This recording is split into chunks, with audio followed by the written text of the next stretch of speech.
Yo, it's your boy Ryan, Northwest Sports Fanatics, back at you with a new video. Today is Wednesday, March 13th, 2024, with your boy Ryan and the Northwest Sports Fanatics.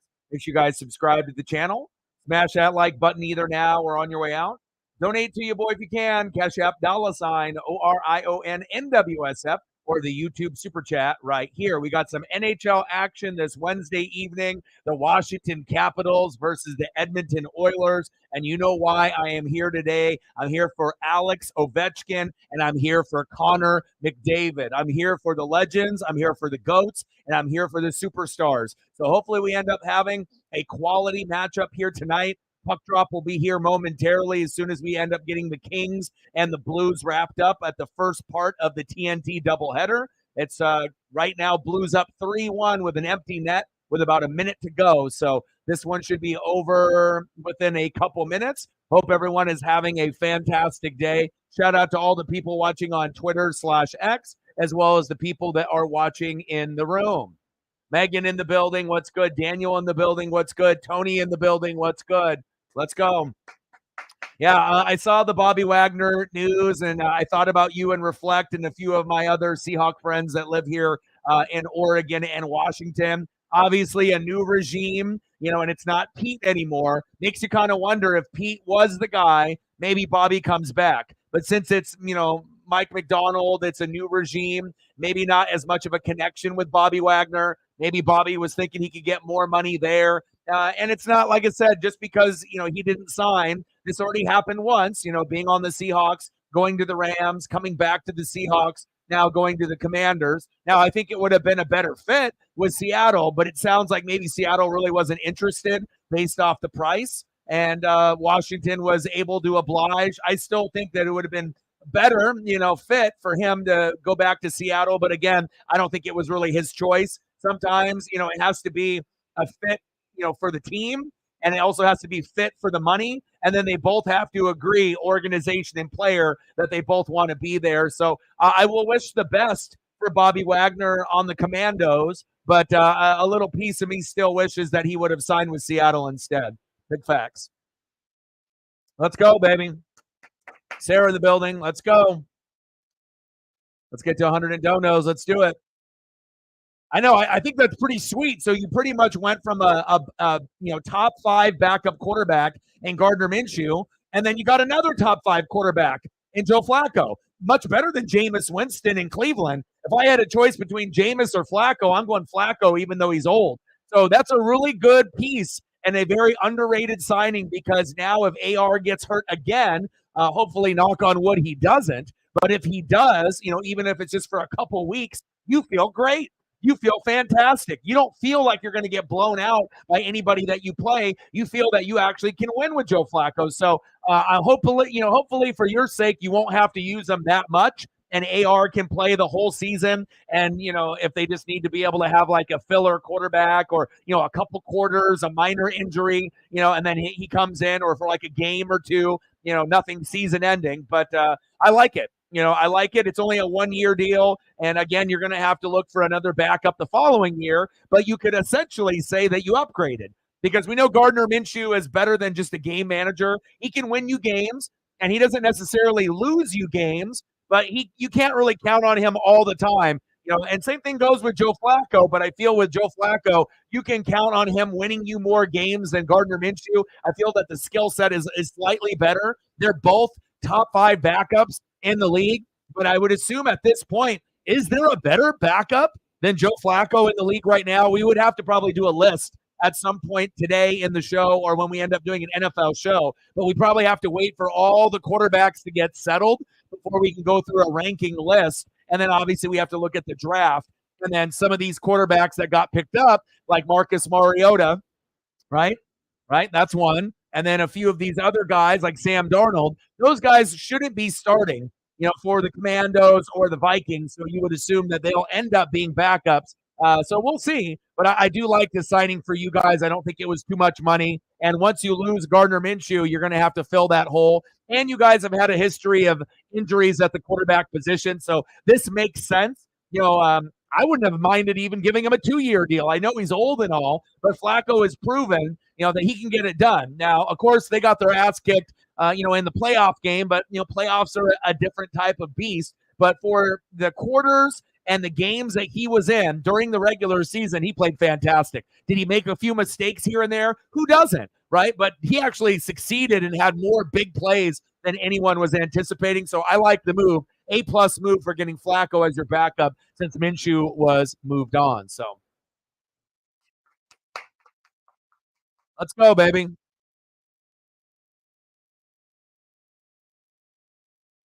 Interesting. Yeah. I mean, you don't necessarily need L'Jarius Sneed, but I mean, if you can end up getting him and it's not going to break the bank and you have plenty of cap money, yeah, go ahead and grab a guy like that. Like I said, that could definitely help out the Colts. And you're starting to see how good the Houston Texans are.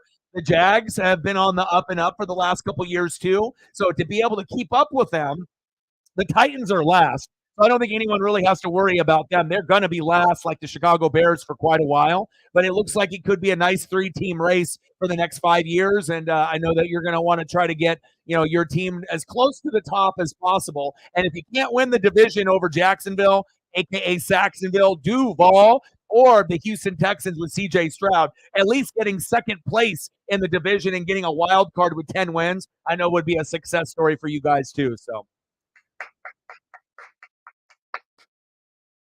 yeah, for Ridley. I mean, for that sake, if you're going to pay for DeAndre Hopkins and if you're going to pay for Calvin Ridley, why didn't you give extra money to AJ Brown when he was there? Of course, the quarterback carousel for the Titans has been terrible since Ryan Tannehill. So it really does show you how important it is when the Titans have a good quarterback. A lot of times they're legit. They'll be right there with the other 3 teams. But as soon as that quarterback position is a question mark, they found themselves at the bottom looking up. So, but again, for Ridley got his bag, and again, sometimes it's just going to be like a rental. And again, that's kind of how I felt that he was with Jacksonville. It was more of like a rental. And a lot of times you have to realize when you look at a lot of these signings, a lot of these guys don't want to go to the fucking Tennessee Titans. You think Ridley really wanted to go there? Hell no. The Titans were probably bottom 10, as far as destinations on where he would actually like to play. But it's about money, and if you're going to get more millions of dollars, and depending on if they have tax there and whatnot and what your incentives are, a lot of times you're going to sacrifice maybe, knowing that you're not going to win a championship, knowing that it might be a long year, but as long as you're going to get paid, even if the team only wins 4 or 5 games, at the end of the day, that's what makes that player happy. So, it's either you're going to go for the bag and you're going to go to a shitty team and you're going to get paid, or you're going to take less money and go to a championship contender or a playoff contender. So, and it also depends on the teams that are interested. Sometimes you think there's going to be a lot of people interested in you, and then you end up hitting the market, and then you start to realize, damn, maybe my agent was wrong. They said, oh, all these teams are interested. And then you find out as another player gets signed, another player, then your choices start to dwindle. And you're like, shit, I better sign with someone now and get the money before the Titans sign another wide receiver. So I get what Calvin Ridley did, but is it going to be a fit? No, it's much worse than with Jacksonville. And then we'll have to see who the quarterback is. If it ends up being Levis, fine. But you already know with Levis, he's going to be a bottom 10 quarterback. So, good luck with trying to get results with a bottom 10 quarterback. And we've seen, Levis have a little flash, flashes, just like Kenny Pickett and all these other, second, third, fourth year guys, rookie quarterbacks. When you're in your rookie deal within the first 4 years, that's all you want to be able to see, some flashes of greatness, as we have about 10 minutes until puck drop here, as they are just wrapping up the previous matchup. Blues 3, Kings 1. Nice win for your Blues, Sarah. And then we'll get into this matchup with the Caps and the Oilers. So Jimmy G is gone. Hunter Renfrow is gone. And you can tell with a new coach, sometimes they'll end up moving on from guys that they don't have a bond with, or it was a guy that was drafted or picked up from the former regime. So the guy could still be a great player, like a Bobby Wagner, but again, if there is not a connection to the new coaching staff, sometimes, a player is going to go for the best, money situation for the time being. So we'll have to see on how everything kind of plays out. Hollywood Brown. Well, there are rumors. Who doesn't want to sign with the Kansas City Chiefs?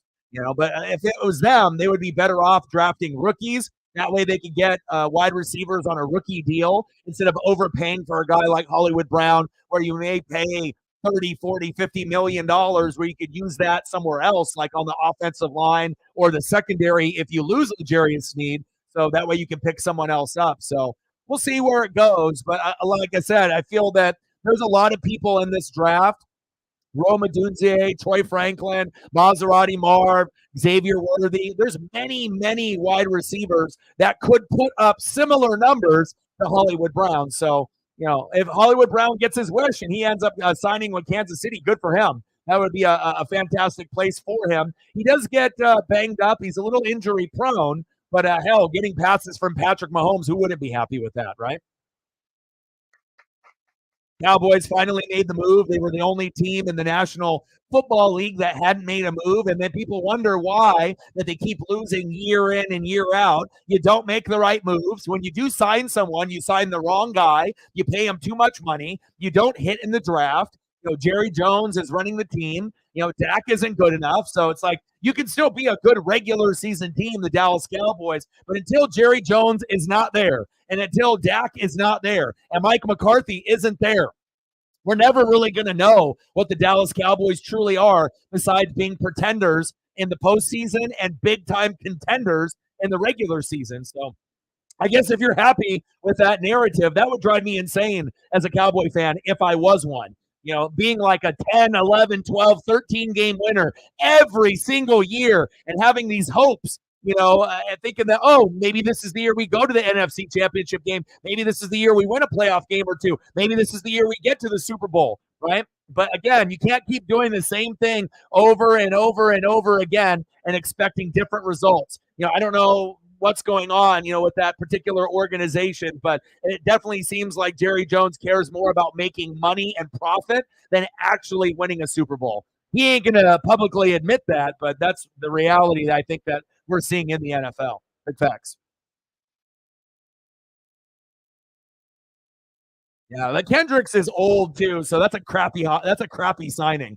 If it's me, I don't hire that guy. It's like he's already had his best days are been behind him when he was on the Vikings and even when he was on the chart. I mean, there's not a whole lot there, and it sounds like a lot of the other Charger players, may get let go. Joey Bosa, Keenan Allen, they released Mike Williams. So I know a lot of Charger fans are a little upset. But again, if you're so over the cap, sometimes you got to blow shit up and start over. Getting rid of Eckler, getting rid of Mike Williams, getting rid of those big contracts, finding guys that are cheaper and finding guys that are going to work under Harbaugh's system. So I know some Charger fans are freaking out right now. But again, look at all those superstar names that you had before: Eckler, Keenan Allen, Mike Williams, Joey Bosa, Khalil Mack, Derwin James, Asante Samuel Jr. How many playoff wins did those guys lead you to? How many Super Bowls did you get with those guys? How many AFC championship games did you get to? And the answer is none, right? So at some point, it has to be more than just like player recognition and popularity. Now, I really hope Keenan Allen is the one guy that gets to stay on that team. And if they had to choose between Khalil Mack and Mike Williams, I would go with Khalil Mack just because it still seems like he has a little bit of game left. Mike Williams is talented, but he gets hurt every year. So you have to go with guys that are going to be able to stay on the field. And if Joey Bosa, if he ends up being a cap casualty, it'll hurt. But again, a lot of his time is done on the sidelines and not on the field. So, as long as, Derwin James, Asante Samuel Jr., Khalil Mack, we'll have to see what the rest of these guys and what guys get cut, what guys get traded, and what guys are going to be there and not. We'll have to wait and see. But it's definitely going to look a lot different in the NFL on a lot of our favorite teams moving forward into the 2024 season. Big facts. Yes, Mercedes is back in AEW. I have not got to see any of the video yet. I'll watch Dynamite tonight because I live here on the West Coast in Oregon, so I'll get it. Let's see, you guys get it from 5 to 7 o'clock, so I'll end up getting it from 7 to 9 or 8 to 10 or whatever that is. So I'll end up getting it here in a couple hours, and I've seen some still photos, and it's really cool to be able to see her back. And just when we thought AEW was cooked by WWE with all their storylines and everything that's going on, and then all of a sudden you get Okada, right? You get Will Ospreay, and now you get Mercedes Moné. I can't think of three better signings to counteract all the things that are going well for WWE. So even though WWE is on top right now, it does give you a reason with Kenny Omega on the shelf and being injured where I can get interested to watch Okada and I can watch, the Elite with, Matt and Nick Jackson, so I can watch them. I can watch Ospreay, who is almost like a clone of Kenny Omega. So I'm going to be interested there. And now I get one of my favorite female wrestlers back, and it's not in NJPW for like a rental. We actually get her, and then they'll be able to do crossover events with NJPW and anything else that they want, ROH or whatever they want to do. So definitely very, very excited. And again, if you want to go to WWE, you can sometimes get paid more there, right? But you're going to have more of a brutal schedule, right? And it's not going to be as family friendly. So you can be a superstar, but sometimes the money will be more, but sometimes the money will be less, and the schedule is going to be more grueling. So if you can get more money in AEW and have a more flexible schedule, like even go to Japan and wrestle in NJPW like Daniel Bryan, a.k.a. Bryan Danielson, that was one of the big reasons why he wanted to leave. A little bit more flexibility on the schedule, not as a grueling of a schedule. Yeah, you can be a superstar name in WWE, but what if you've already been there? You already have been a superstar. So if you want to go, somewhere else where you can feel more loved by the fans universally and have a fresh start, I like it. And again, AEW needs more females. So once you have Mercedes Moné over there, at some point, if you can get like a Charlotte Flair or some of these other names to transition over at some point or another, that definitely can even things out. But for the time being, WWE Divas division and for the women's, it's a lot better over on the WWE side. But at least now maybe we can have a Dr. Britt Baker versus Mercedes Moné rivalry. And that's like, I know you got Jamie Hayter and all of these other females, Toni Storm. They're not that good. They're okay. They're average to me. They're not really a draw. But Mercedes Moné is a draw. She's must-see TV, just like Dr. Britt Baker, and they haven't really had a lot of stuff for her. So now at least maybe they can go that storyline to get more ratings for the females, but I definitely will be watching. Let's go, baby. Matt in the building. What's good? How are you? Let's go, baby. And thank you for helping out with the shares and the likes on the Twitter/X for Matt and Sarah. And for everyone that does that, it's going to help our overall numbers on the stream for likes and subs and views and donos. And obviously, gaining more ground, through Twitter/X if we're going to end up having some of that audience watching as well. Shout out to all the people watching on Twitter/X as well as the people that are in the room. We're about to get started here in just 1 second. Let's go, baby. And I've been experimenting with, different designs with the thumbs, and I decided to go find a nice Edmonton background, with some snow and, something that, is kind of bright and whatnot. And then we just maximize the size of the logos and blew up the image, for each guy, for Alex Ovechkin and Connor McDavid. And I think it turned out good. Like I said, I can always go with a traditional look, with a hockey rink in the background, but sometimes it's nice to be able to use your creativity and mix things up just a little bit. And it all started really with this thumbnail on the NFL side.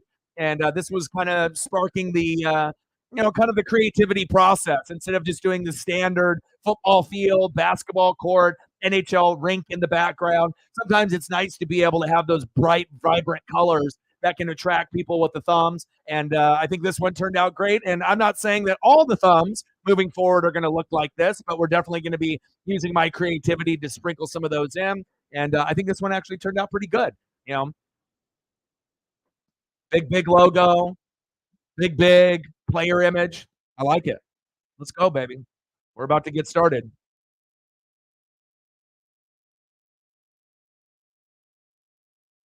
Hope everyone is having a fantastic day. Tomorrow we'll be doing the Caps and the Kraken, same time, 7 p.m. Pacific. So we'll be grinding it out. Really tough loss. I hate when I can predict things, and it ends up working out for our favorite team and our favorite player. But I hate predicting something or saying something out loud, and then I jinx the team, and then it ends up happening.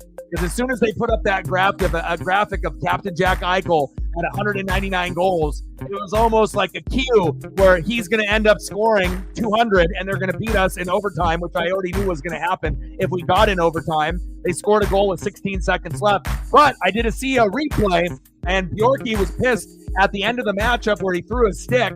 I ended up seeing a couple different camera angles from fans, from other beat writers and other people on Twitter/X. There was a hold on Bjorky on that fast break.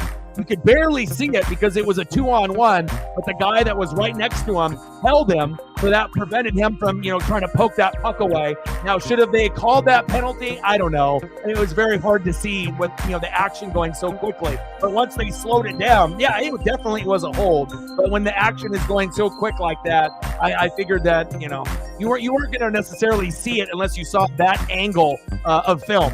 And the way that they presented it on TV, you couldn't really see it, so. Coulda, woulda, shoulda. Tough one for the Kraken to lose, but I know we can bounce back against the Capitals tomorrow. Let's go, baby.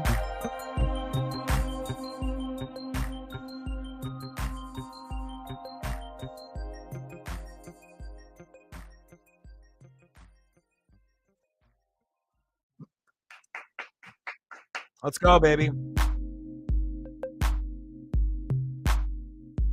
I save. Kemper and Skinner in net tonight.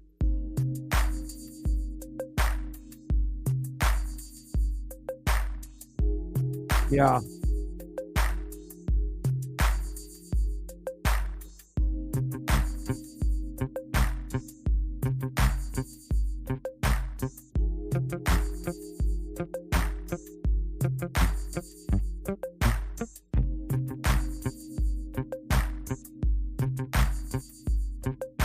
All right, we just started. One shot on goal for the Oilers so far.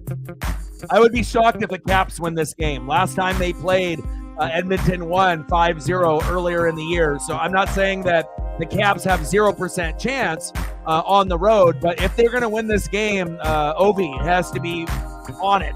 He probably would have to score 2 goals tonight and assist for 1. And I would assume the magic number for the Caps is going to be 4 if they want to actually compete or win this game, because I would assume Edmonton can get a goal each period, and I would not be shocked if Connor McDavid gets 1 or 2 goals tonight, or 1 or 2 assists to match that as well. So.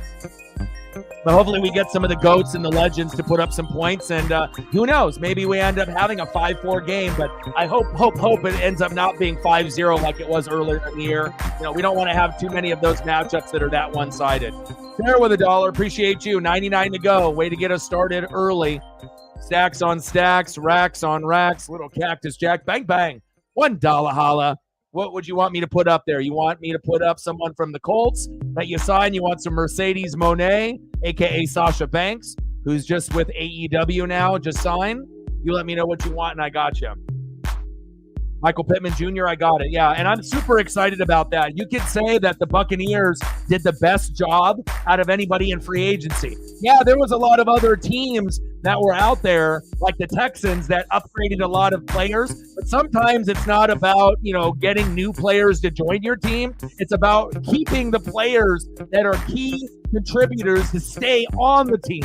And the Buccaneers and Licht is one of the best in the NFL of doing that. And pretty much every single player that I wanted is back with the team. We didn't let anybody walk away that we didn't want. And the only player that is left hanging, that may or may not come back to the team, and it's looking like probably not, is Devin White. And bringing Jordan Whitehead back to that secondary is phenomenal. It wasn't really a fit with the Jets, but he did get 3 picks in that first game against Josh Allen, and that was a big part of them, having that first initial win with the Aaron Rodgers injury. It didn't fail them, and they still ended up getting the dub for Aaron with that crappy artificial turf there at MetLife. But I'm very excited of gaining everyone back on Tampa. Are we going to be a championship contender? No, but we should still be able to be in the running for the NFC South crown again.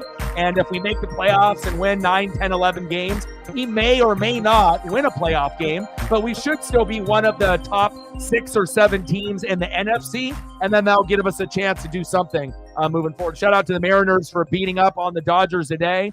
Me and Reflect got a chance to watch that, and I'll get you some Michael Pittman here in just a second.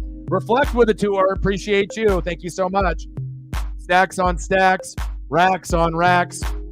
Hey, Cactus Jack, bang, bang. Appreciate you. $2 holla. Let me know what you want to do for photos, and I got you. Shout out to all the people watching on YouTube as well as Twitter/X. You got a particular player you want me to put up for the Mariners? I got you if you want that. Appreciate you. Thumbnail turned out pretty good.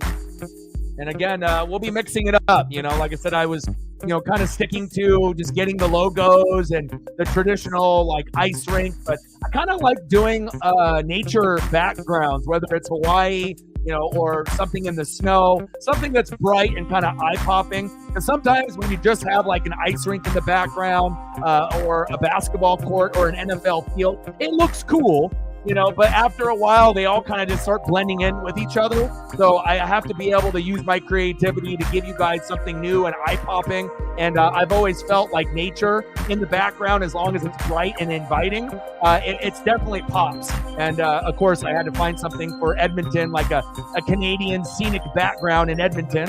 And that's what I found, and blew up the logo super big, blew up the players super big. And I like the way that it turned out. So I'm not saying that all the thumbs moving forward are going to look like that, but they're going to look like either one or the other. So it gives us an alternative. The text at the bottom will always be that glowing font. So that's what you'll know me by for NWSF streams. But again, the actual thumbnail itself will be modified, throughout the years and the upcoming months. Big facts. 3 shots on goal for the Oilers, nothing for the Caps. And hopefully we end up getting Alexander Ovechkin with a couple goals, Connor McDavid with a couple goals, and then maybe we can end up with a 4-3 game at the end of the day. That's best case scenario for me, but I hope it's not a 5-0 game like it was for Edmonton earlier in the year.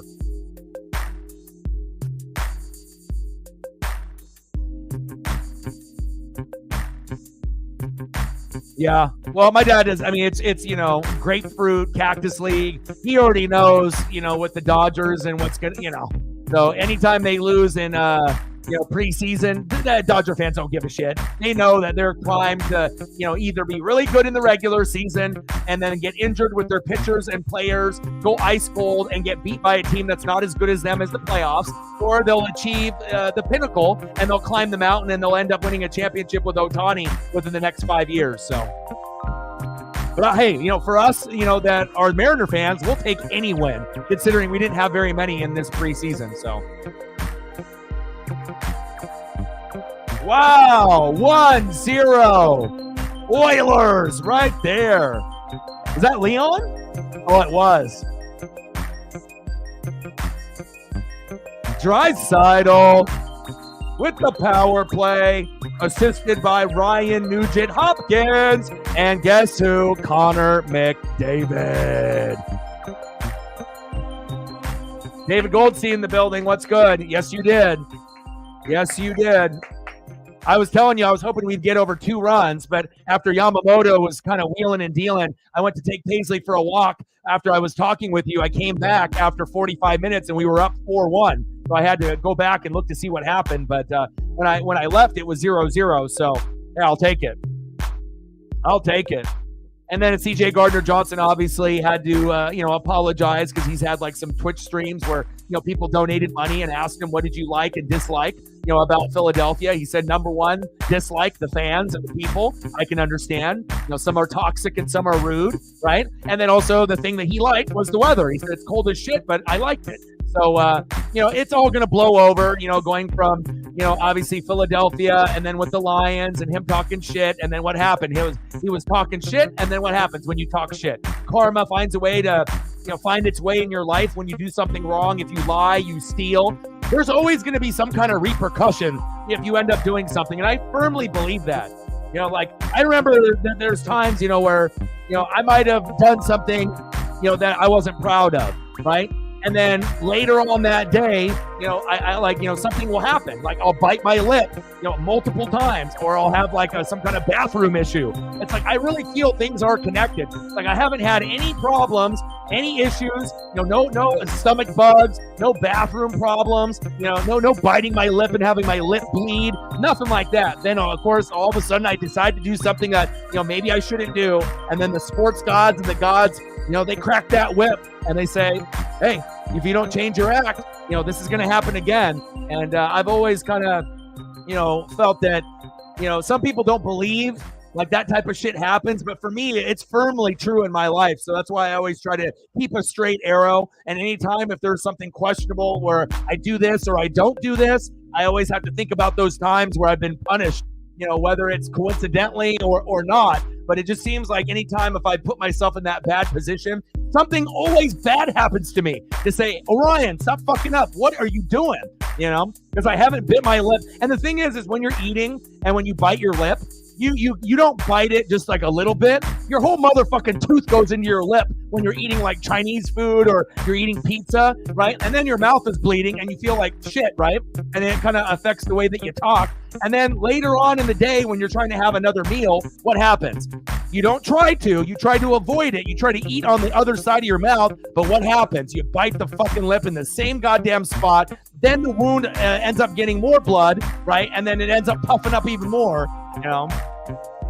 You live and you learn. You live and you learn. Of course. Well, you already know a lot of Saints fans and a lot of Saints players, they get really emotional, just like your Eagles, right? And they like to talk shit a lot. And, it is what it is. But, again, him coming back will be a good fit. And hopefully he doesn't get injured for y'all. And hopefully the fans will welcome him with open arms, which I assume most of them will, even with the shit that he said about the fans. Because insulting the fans, based off that comment, it wasn't really an insult because I think Philly fans know that they're hard to deal with, and some of them are toxic. So when they get called out for being terrible fans or toxic fans, Philly fans don't care. They know it, So I think it will be a good fit for y'all. All right, let me get a photo of Leon here real quick. 1-0 Oilers.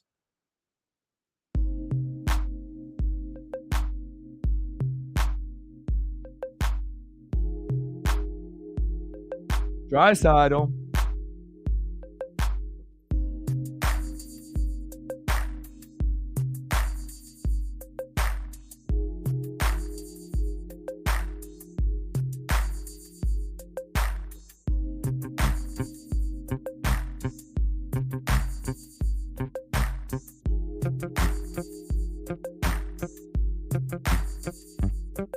Connor McDavid leading the NHL with assists with 80.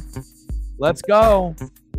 Wayne Gretzky, 33 games, 28 games, 26 games, active streak for assists. Wow, point streak. All right, Leon, I see you, baby.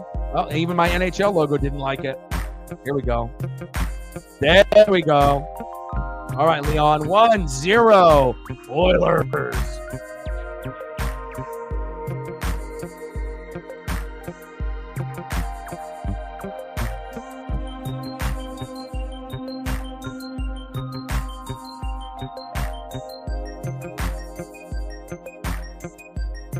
Yeah. I mean, CJ has always been a guy to talk. I mean, I'm a Bucks fan, so I know him very, very well with all the Saints matchups that I would watch. So, the rivalry, with all the players with Lattimore and Mike Evans and everyone else, it's like, obviously the Bucks and the Saints don't like each other, and there's a lot of bad blood there. But, another one. There it is. Connor McDavid. Uh-oh. We might end up having a 5-0 repeat. Uh-oh. Connor McDavid. That's why he's one of the best in the world, baby.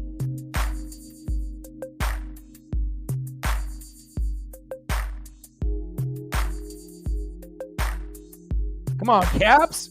What are you doing?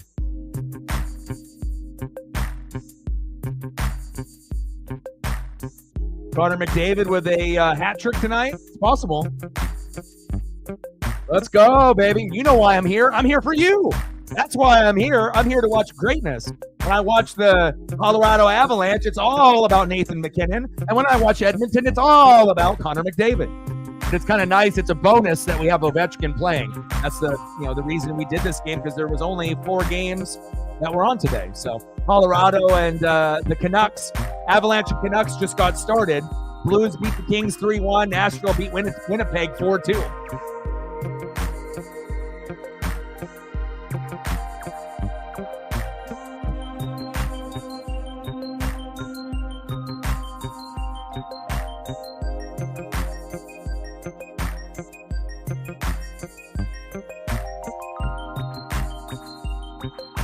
Yeah, but I like that. I don't care if it's preseason, but when we can put up 8, that's a good number. And we're only a week away from Seoul. They're in Korea, right? Where we can get the Padres and the Dodgers. So I'm excited, to finally get baseball going. Oh, there we go. There we go. Who was that? Was that Ivan? Ivan with the slap shot? Miro Shashenko with the slapper. Nick Jensen with the assist. 2-1. There we go. Thank God, because I didn't want to go through another 5-0 just beat down. So, when it ends up being, 2-0, it almost feels like, okay, if Washington doesn't get a goal this period, the game is already over. Miroshchenko. Nice job, Ivan. 2-1. Oilers. Okay. Maybe I will get my wish of a 4-3 or 5-4 game.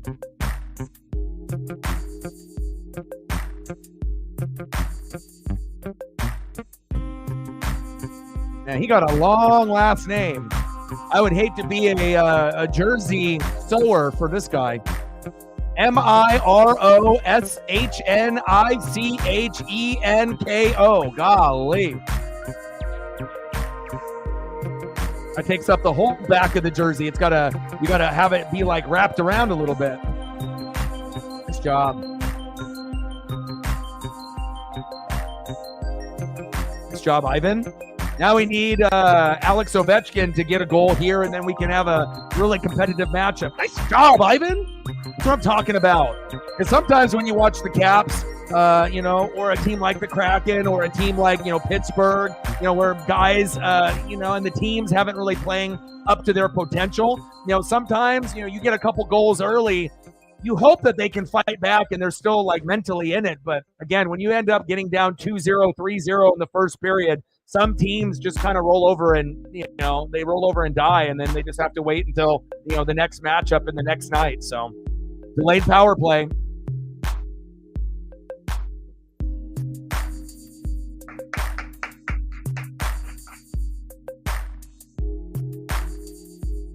Yeah, obviously, going for the bag.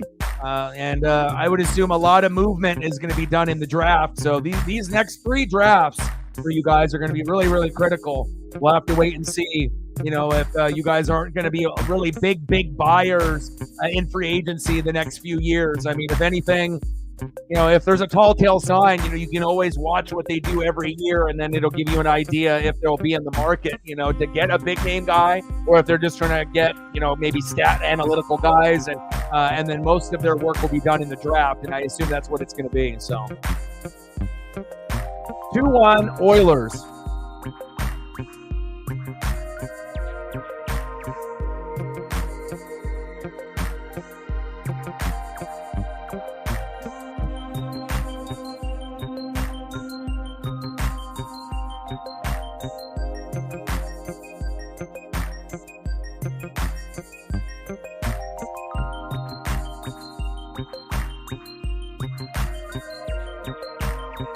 All right, got 10 minutes. Oh, baby, let's go. Man, the sports gods are loving it right now. Are you kidding me? Are you kidding me? Connor McMichael. They say, you got a Connor McDavid. We got a Connor McMichael. Let's go. Off the power play. Man, I did not expect Washington to play like this, but it is on TNT. It is a global broadcast. So maybe with that being said, more eyeballs watching this game than normal because it is on TNT and people are browsing through their cable, looking to be able to watch this matchup. There we go. Unbelievable.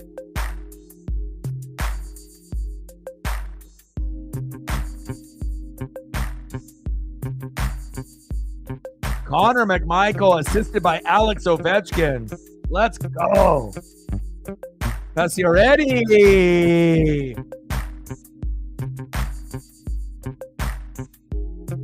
Pacioretty. Wow. You can almost bank on Ovi getting at least a goal now. Wow. What a comeback. 2 goals right out of the gate out of Leon and Connor for the Oilers, and then 2 goals for the Caps with Ivan and Connor. I don't know if I've ever seen anything like this. in the first period. Oilers are a heavy favorite, too. Nice job, Connor. Well, I'm glad it's a good matchup, and we're not sitting at 0-0. So.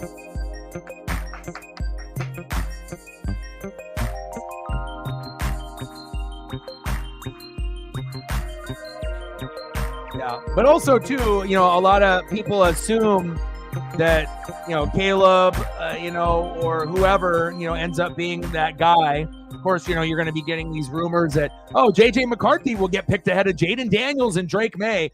I'd like to see it. Show me, because I highly doubt that that's going to happen. Of course, they can put out the rumors out there, but yeah, that would be the dumbest thing that they could do. But as far as like the Bears are concerned, with Caleb Williams, it's not a lock.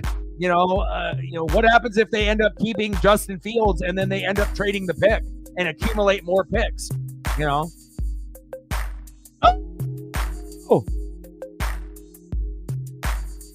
Wow, another goal. Hyman. You got to be kidding me. It's like Squirrelpalooza over here. What the hell is going on? Are you kidding me? 5 goals in 12 minutes? What the hell is going on here? I guess I chose the right one to go with. I mean, I'm going to be here for Ovi and for Connor, but golly.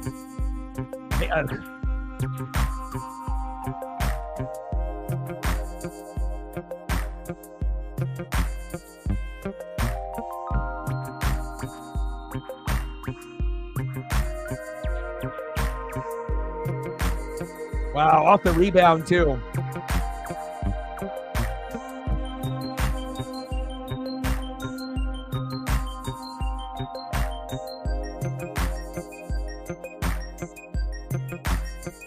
Zach Hyman.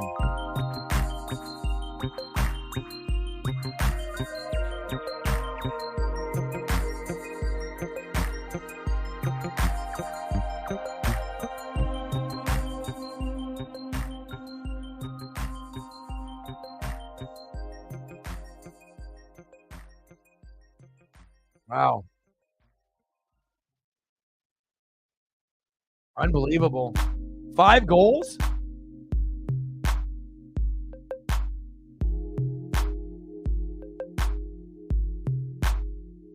Nonstop action.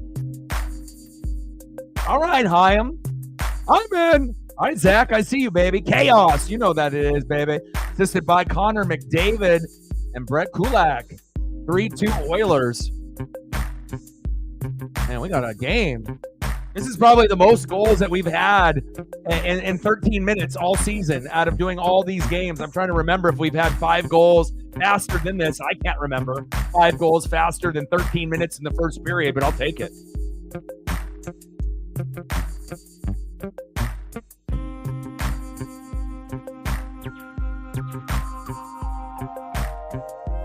Well, of course, me and Reflect, like watching games and me covering the Pac-12, it wasn't a surprise that the Pac-12 was the best division in football this year. So, again, if people want to hate, it's because it's Pac-12 quarterbacks, and in the past, maybe some of them didn't pan out, but again, you got a lot of guys at the top, that there's a lot of question marks with Caleb and Drake May and Jaden Daniels and J.J. McCarthy. I don't think that there's any of those 4 guys that you can say 100% with confidence that they're going to pan out. You know what I mean? And some of them are going to have to get on the right team with the right coach and the right supporting cast. And a lot of the teams at the top are really bad. So, there is no guarantee that any of those guys are going to end up panning out, or you might get 1 out of those 4.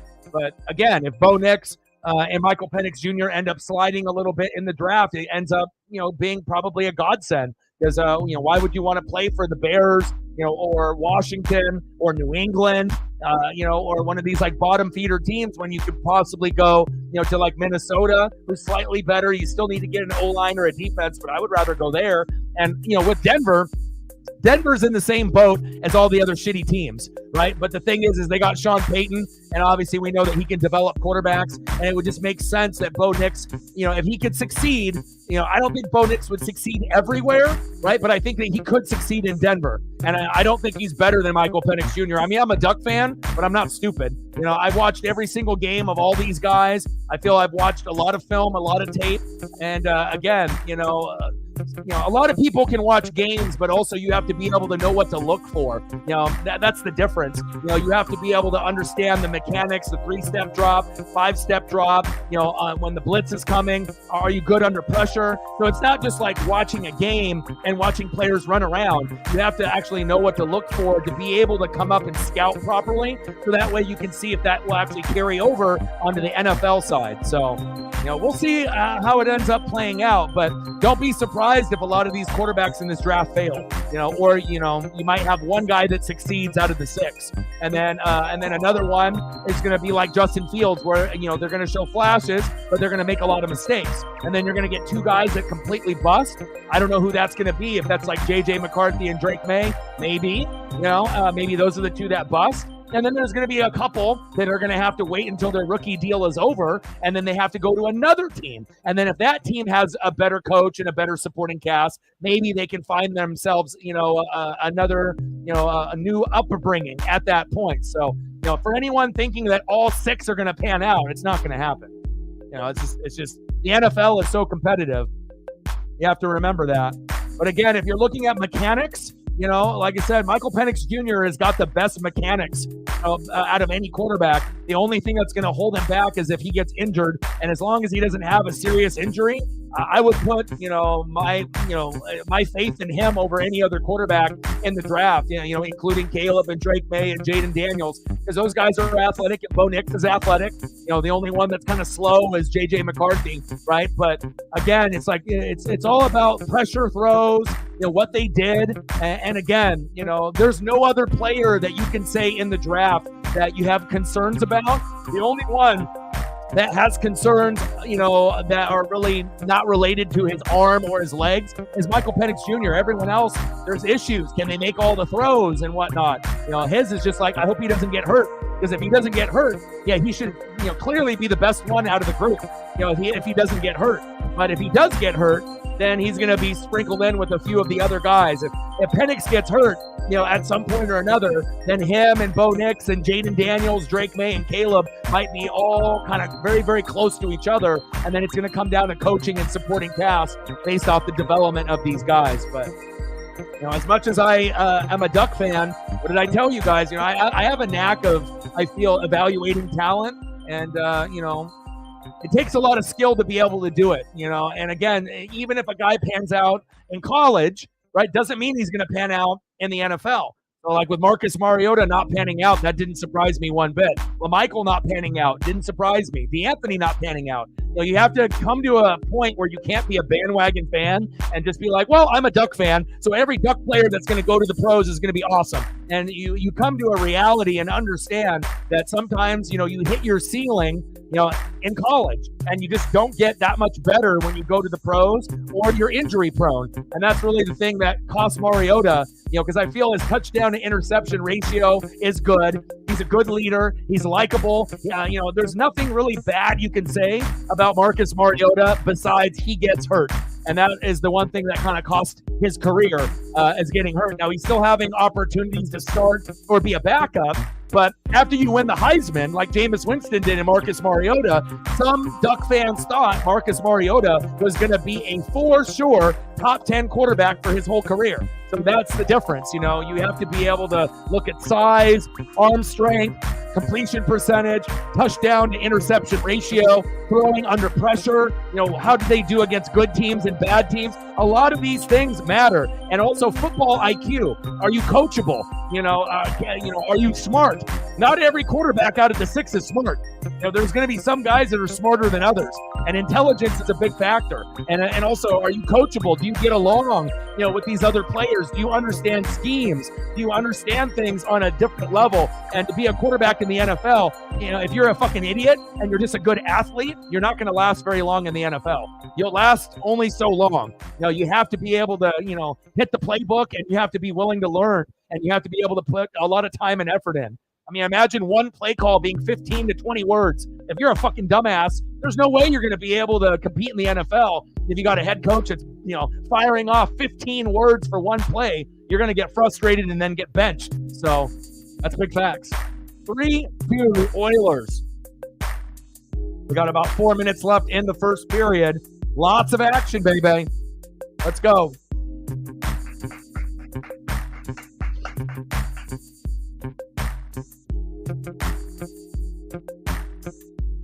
Yeah, and there's many factors that come into play. But again, like with me, when I see Bo Nix, I'm a Duck fan. I love him, but I know that he wouldn't survive on every single team. Like I said, some people, his age, and like I said, I think that he has a chance with him and Penix to be, two of the best out of the six.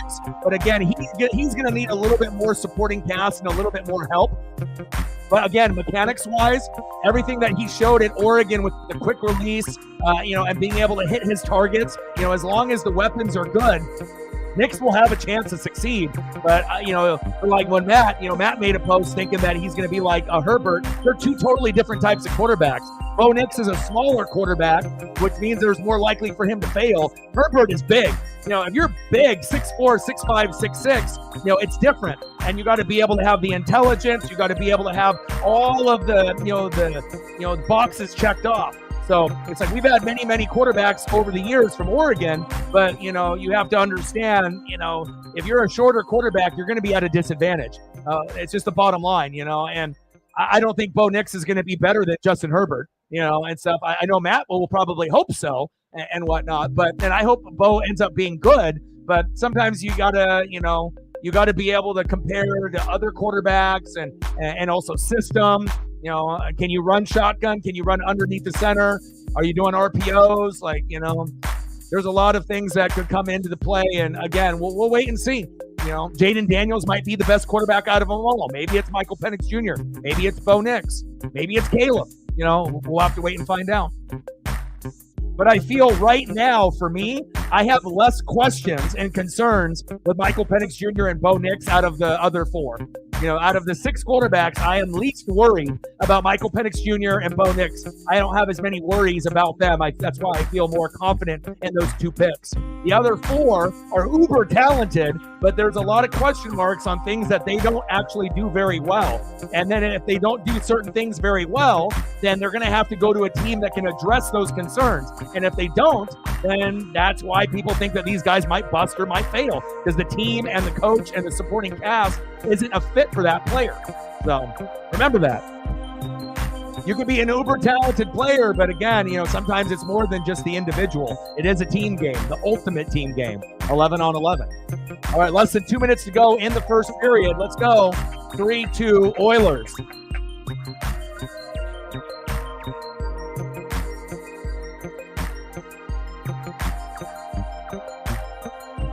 Exactly. I mean, if you're going to be very, very small, you better be like Lamar or like Steve Young, and you better be like the best running quarterback in the league. If you're the smallest guy out there and you can run away from everyone, and you better have great arm strength, because again, you're not going to be able to see over the line. That's the problem with guys like Drew Brees and Russell Wilson's size. That luckily they have the athleticism, and again, the better O-line that you have for Breeze, the better that he did, and then Russell was able to use his legs when he was in Seattle. So running bootlegs and play action, what a save! So again, if you're a shorter quarterback, if you're like under 6'1", 6'1" and under, you better pray that you got all the other boxes checked off, because you're definitely at a disadvantage over guys that are 6'3" and up. And that is big facts. But again, also too, you don't want to be too big, because if you end up being like 6'6" to 6'8", that's too tall, because then you're not going to be able to scramble and get away. You don't want to have a Brock Osweiler situation, where you can see over the line, but then you can't run away from anyone. Your escapability is a 0. You got no speed. So you got to find that right, that right pairing. 6'1", typically 6'3" to 6'5", I think is best. But if you're going to go 6'1", 6'2", make sure it's the right guy. And if you're going to go 6'6", 6'7", make sure it's the right guy, because, otherwise it's just not going to work out. But I feel that those are kind of like the, preferred heights. 6'3" to 6'5" is kind of perfect based on the model of the NFL. 1 inch taller, 6'6", fine. But 6'7", 6'8", too tall. And then 6'2" and under most of the time is too short. So but it doesn't mean that a guy can't do it. We're going to get to a point in the future in the next 50 years where we may end up seeing a 5'10 superstar, at quarterback, or we might end up getting a 6'9, 6'10 superstar, at quarterback. At some point, genetically speaking, there might be some kind of LeBron James kind of guy at quarterback that just so happens to be 6'8 or 6'9, and maybe that will end up coming to fruition at some point or another. So, end of the first period, 3-2 Oilers. And we'll put a photo up of him as well. $5 holla. Appreciate you. Stacks on stacks. Racks on racks. Little Cactus Jack. Bang, bang. Yeah, and also with me, it's like, Reflect will have his way on when he evaluates. And I feel that everyone evaluates a little bit differently, but I like looking at all the extra stuff. Leadership qualities, intelligence, coachable. People don't understand that, those things are so fucking important in sports.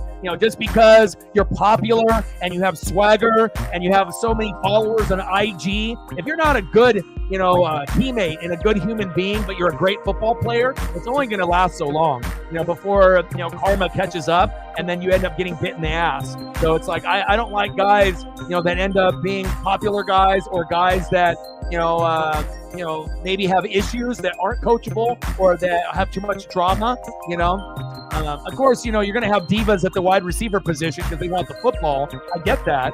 But again, you got to have a little bit of a humble pie as well. You have to have guys that want to work hard, not guys that feel entitled that they deserve everything without earning it first. So, big facts. Appreciate you.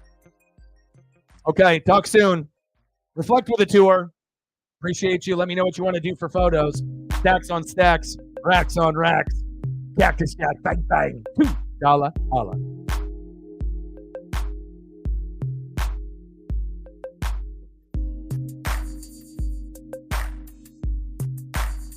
Yeah, but you know what? I'm like the only Oregon Duck fan on planet Earth that, has that much love and appreciation for Michael Penix Jr. But all the things that I said last year and you were saying and all the things that I said this year, a lot of people are wondering, like, why can't you just go for Bo Nix? You're a Duck fan. But if there's just a player, regardless of what team it is, it just so happened that he was, a rival. If I feel someone is better, what am I supposed to do? Just like act like the guy's not better and just, talk shit about the guy because he's on a rival team? I have to keep it 100, big facts.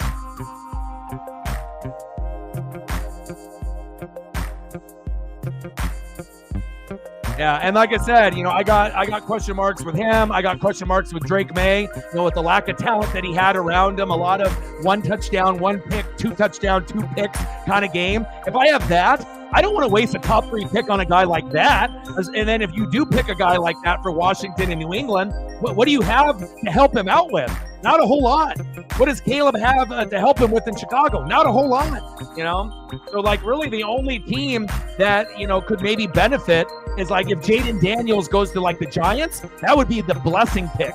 That would be a perfect spot, for Jaden Daniels to succeed there, or maybe even a Drake May or a Caleb or anyone. Like, going to New York out of all those teams would be the team to go to, other than maybe Bo Nix, perfect fit with Denver, because I don't really think that he could succeed on any team. And then really the only guy that I feel in this entire draft that could succeed on any team is Michael Penix Jr. As long as he doesn't get an ACL tear, I feel that he's got a good enough skill set and he's a good enough person on and off the field to grasp whatever concept. I feel that, even if he started up as a backup, I literally think that he could be on any team in the NFL, and I can't say that for any other quarterback. And also, just being a lefty. There's barely any lefties, that are in the NFL, let alone in college football, right? And we got Dylan Gabriel coming in, but he's more of like a Tebow type of body frame. But Michael Penix Jr. is a gunslinger. So it's like you got a Tua, another one that's coming to the league, which I feel it's going to be better than Tua, depending on the team and the offensive line. So if he goes to Minnesota, which I hope he does, the offensive line stinks. So he will get fucked up. He will throw picks. He will get sacked. But Penix to Addison, touchdown. Penix to Jay Jetta, touchdown. Penix to Hawkinson, touchdown. That sounds good, and it's going to give us a reason to be able to watch. And again, the game plan for a lefty compared to game planning for a righty is completely different, right? Because if you got a left tackle, right-handed quarterback. But if you got a left-handed quarterback, then it's a right tackle. So the Vikings have to understand, if you pick Michael Penix Jr., right, you got to make sure that right tackle is one of the best players in the draft also, or you make sure that you upgrade that position, because the right tackle and the center for the Vikings, if you pick Penix Jr. in the draft, are going to be the two most important positions on that football team. But again, some people realize that, and some people just don't. It's either you understand football or you don't, Big facts.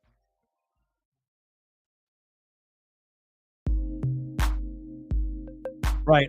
But again, it's good that they have Penix Jr. lower, because if Penix Jr. went number 1 to the Bears, fail. If Penix went to the New England Patriots, fail. If he went to the Washington Commanders, fail.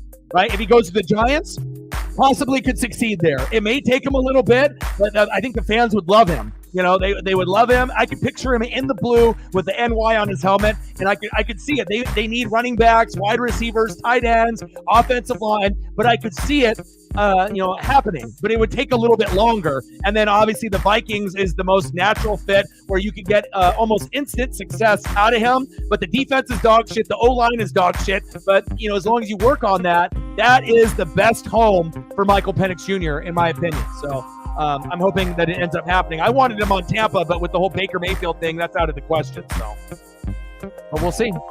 But we will see. Sometimes it's good to be like a talented player, and if they want to hate on Penix, because imagine if Penix was on Ohio State, or if he was on Bama or Georgia, then maybe he would be at the top. But again, if you're at the top and then ends up fucking his career up, and then he ends up losing confidence in himself, we don't want Michael Penix Jr. or Bo Nix to go 1-2 and then only play 4 years in the league and then they're out of the league. I want to see Bo Nix play 10 to 15 years. I want Michael Penix Jr. to play 10 to 15 years. So, sometimes if you slide in the draft, it ends up being a blessing in disguise. Just ask Aaron Rodgers and a few of these other guys that have slid in the draft. Sometimes it ends up being a blessing. Lamar Jackson, sometimes it's better to go lower, because then you end up going to a team that's closer to the playoffs than the guys at the top. And the guys at the top of the draft, if you have a horrible owner, horrible GM, horrible head coach, horrible coordinators, what are the chances that quarterback develops? Not very good, so something to think about, moving forward. But again, and I know, what NFL talent is. And so even though I see NFL talent out of Caleb and Drake May and Jaden Daniels, and I see, a backup quarterback out of J.J. McCarthy, and obviously I see starting material out of Nix and Penix Jr., but that doesn't mean Nix and Penix can sit for a year and learn and then, kind of go about it like the Jordan Love way, if that ends up being the case, or they may start them right away. We'll have to wait and see. So. Right. But the thing is you can be a Husky fan, right? You can be a Husky fan and be biased all you want. But the thing is that should make you feel good is that I'm the biggest Duck fan on planet Earth. Obviously me and Matt will go toe-to-toe for that role, right? But I'm the biggest Duck fan on planet Earth, and it'd be very easy for me to be like other Duck fans and just bandwagon with our players, And of course, if I think guys are amazing and they're going to be Hall of Fame guys like Jackson Powers Johnson and Penei Sewell, you're going to know it. Kayvon Thibodeau is going to be great, and you know it, right? But if there's going to be other guys where, some guys might pan out, some guys may not, or if I think a guy is better, and I'm a Duck fan through and through, but, Penix Jr. has more upside to me than Bo Nix, because I feel he can do it on, different teams, and the fact that he's a lefty. Smoother delivery, and the swagger, and I feel that Michael Penix Jr., when things go bad, he handles adversity better than all the other quarterbacks. And again, like all the other quarterbacks, everyone will get frustrated when they make mistakes, when they throw a pick. And of course, Penix has shown frustration and whatnot as well. But I feel that he has the ability to overcome a bad play and try to forget about it quicker than the rest of the other 5 guys. So we'll see, what ends up happening. But again, if Penix Jr. ended up getting drafted number 2 by surprise to like New England, or going to Washington, then all bets are off. It may or may not pan out. He may get injured. He may show some greatness and some flashes, but in my book, out of all the quarterbacks, Michael Penix Jr. is the best one. From what I've seen, and I've watched tape on all the guys. It's not like I haven't watched anything of Drake May or Jaden Daniels or Caleb or Bo Nix or JJ McCarthy. So if a Duck fan is saying it, you already know how we are at fantasy. We clearly value talent regardless of wherever it's at. So that should give you a little bit more confidence with your feelings. So.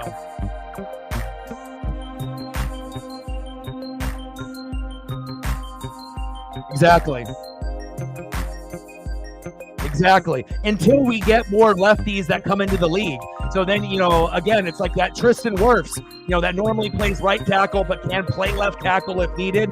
You got to be able to try to find the Tristan Wirfs natural right tackle position in college football.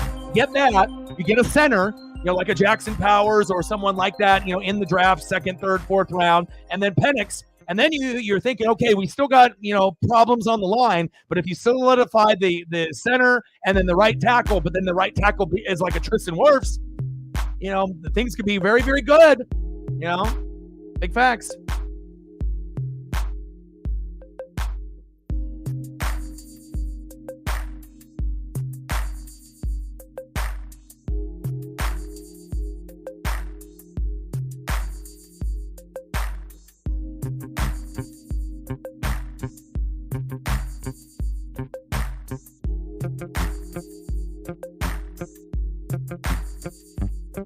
But, we just have to call it how we see it, right? But also, too, is it possible that Michael Penix Jr. fails? Of course. There's always a possibility that, Penix Jr. fails and Bo Nix fails and, they don't end up being the player that we thought that they were going to be. But, again, the only player out of the six, that I feel the only thing holding him back is possible injuries, then that should tell you that might end up being the best player in the draft, because no one has any question marks about his intelligence. Is he coachable? Does he have the arm strength? All of those things are checked off. The only concern is hopefully he doesn't have an ACL tear. And as long as you don't get injured, that's it. So I'll take that over all the other quarterbacks having a lot of check marks that aren't being checked off. So, big facts.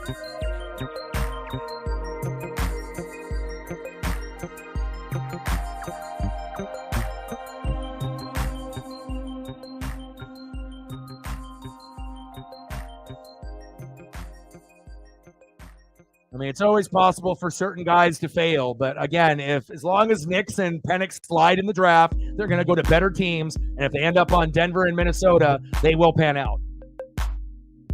Are they going to end up being top 10 quarterbacks? We don't know. Top 12, we don't know. But, as long as they get a fair shot to be able to build around them, I would say Penix Jr. and Bo Nix could be top 16 quarterbacks. I would think that's a fair statement to say. As long as they, go to those two specific teams and they build around those guys, yeah, it's very possible. I think that those guys could be top 16 with potential to be top 12, and then maybe one out of the two could possibly be a top 10, maybe, depending on how it all works out.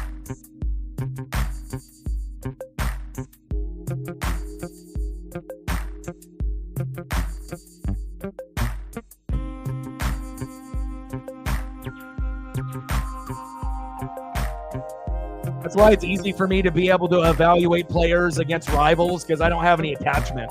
I'm just looking at greatness on wherever it's at, regardless if it's the Saints or the Panthers or the Falcons, if I'm a Buck fan, or if it's on the Huskies, Beavers, or Cougs. As I'm a Duck fan, I'm not going to disregard greatness just because they're on another team. So, big facts. What do you want to do for photos, Reflect? You want to throw up, did I throw up one of those players that you wanted that you, let me scroll up here.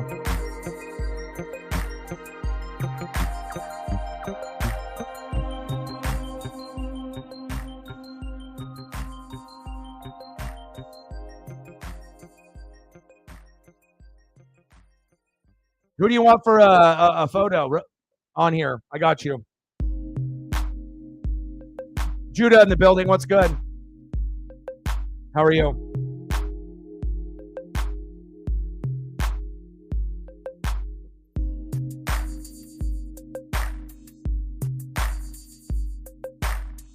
3-2 Oilers. What was the name of the prospect that you wanted me to be able to throw up?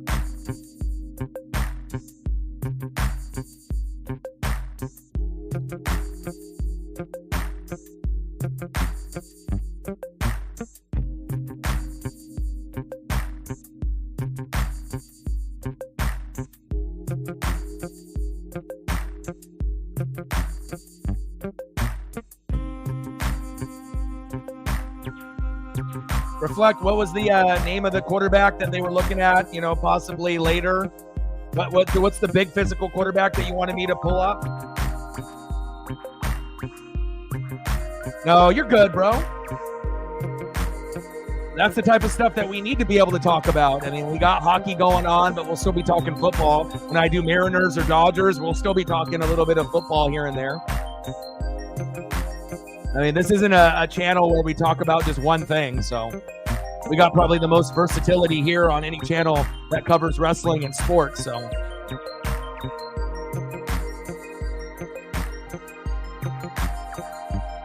Michael Pratt, that was the one.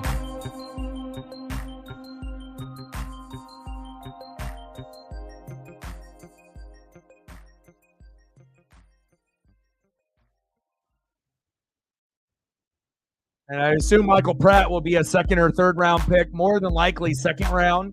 Let me see if I can find a good one of him.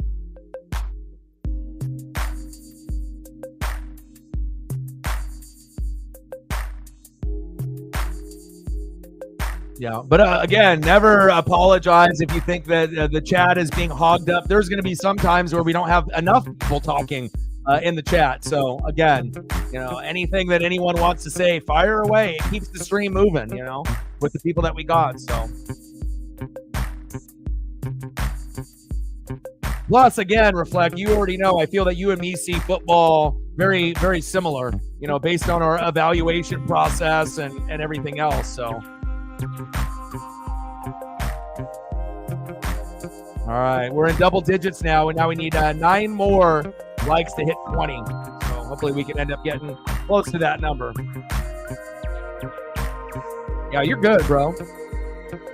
I mean, like I said, there's always going to be the game now that I can, react to or call, but especially when we're at intermission or even when we're not. I mean, you guys are the GOATs, so I accommodate to you guys, so.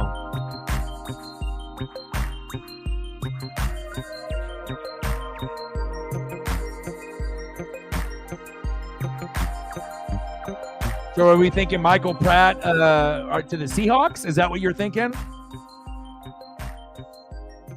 As a backup? Does McDonald have any ties to any of the coaching staff, or is there any type of tie to the coaching staff, Seattle, or this player? Is there any kind of connection that we don't see, like just, on the top layer? I haven't seen too much film, so I probably should watch a little bit more. I've seen a little, but not enough to make a true evaluation.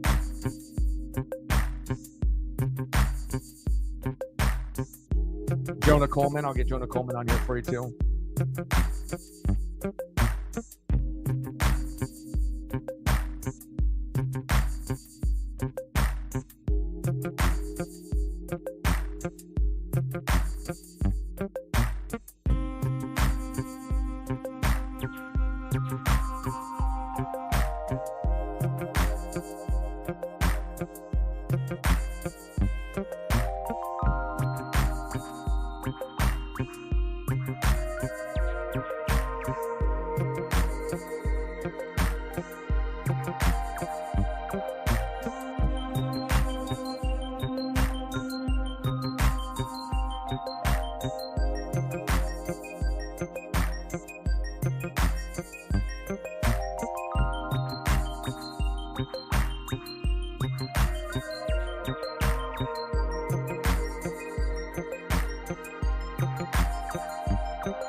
Oh boy is set. Oh boy is set on Bo and nothing else. If it don't start with B and it don't end with O, he ain't having it.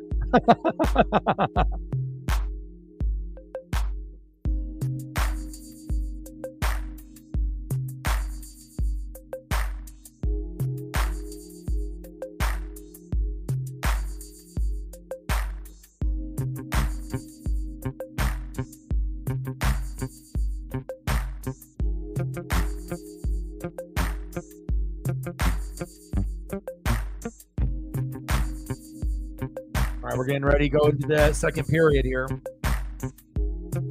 Shout out to all the goats. I appreciate you. Before the game started, after the first period, 5 goals. Let's go. Me like you. Make sure you take care of your mental health. It's very, very important. Tick off the boxes that you need to every single day. Listen to music, take a walk, spend time with pets, right? Hang out in positive places like this, right? And make sure you can win the day. I mean, you guys are a big part of my mental health, being better on a daily basis, because this is not only, me doing my dream, but again, being able to call sporting events, basketball, baseball, football, hockey, as well as wrestling. But then we can talk about life also, and music and pop culture, or what is going on in our lives that's good, bad, and indifferent. So shout out to all the goats. I appreciate all of y'all. Some shallots. Shrimp with garlic, side of rice. Sounds amazing.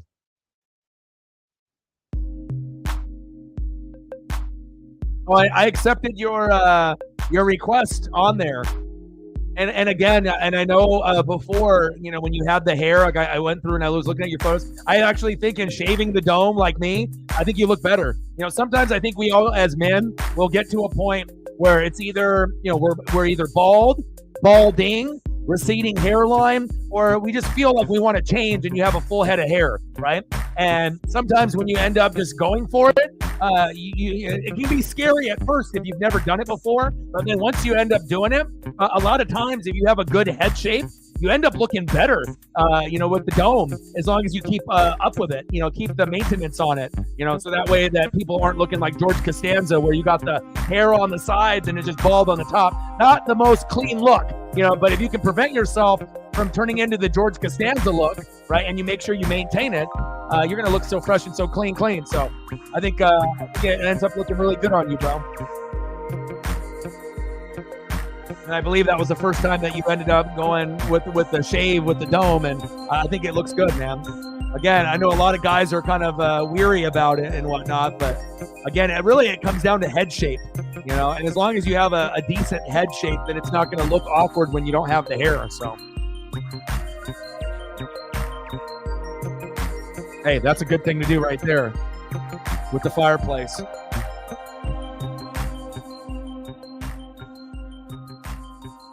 Yeah, you just got to be able to do things that cheer you up, watch movies, watch TV shows. Like I keep telling myself I'm going to start watching, this show and this show. And then I always find myself watching regular show cartoon, right? Batman, the animated series cartoon. And this is like at night after I'm done streaming with you guys. Deadwood, True Blood. And then I have like certain ones that I'll just keep flipping, through, because it's like a comfort thing. It's like, even though I've watched regular show, the cartoon, like 8 seasons with like 1 billion episodes, I've watched it from beginning to end like 10 times. But it's just like one of those things, even though I know the jokes and I know what's going to happen, it makes me happy. Same thing with like King of the Hill. As soon as I see that King of the Hill is on TV, or if I'm watching it, all it takes is like one weird thing for Bobby to do, and I'm laughing. And, even if I've seen the episode 10 times already, and sometimes you just got to be able to find those things that make you happy. And I think for me, it's cartoons is probably the number one thing that can get me out of a funk. Watching 80s cartoons, 90s cartoons, or, some type of show that I have, fell in love with. Big facts. But hopefully things get a little bit better. Playing video games and having that escape, that definitely can help.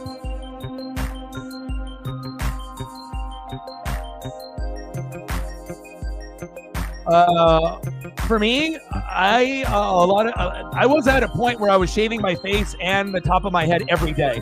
You know what I mean? So I would use like, the shaving cream, and then I would just go after it, and then usually it would take maybe 15 minutes to do. So it's a little bit of maintenance. But then now I think I do the face and the whole thing maybe every other day.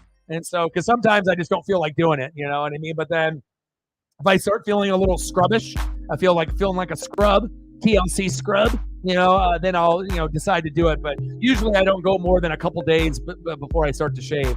So.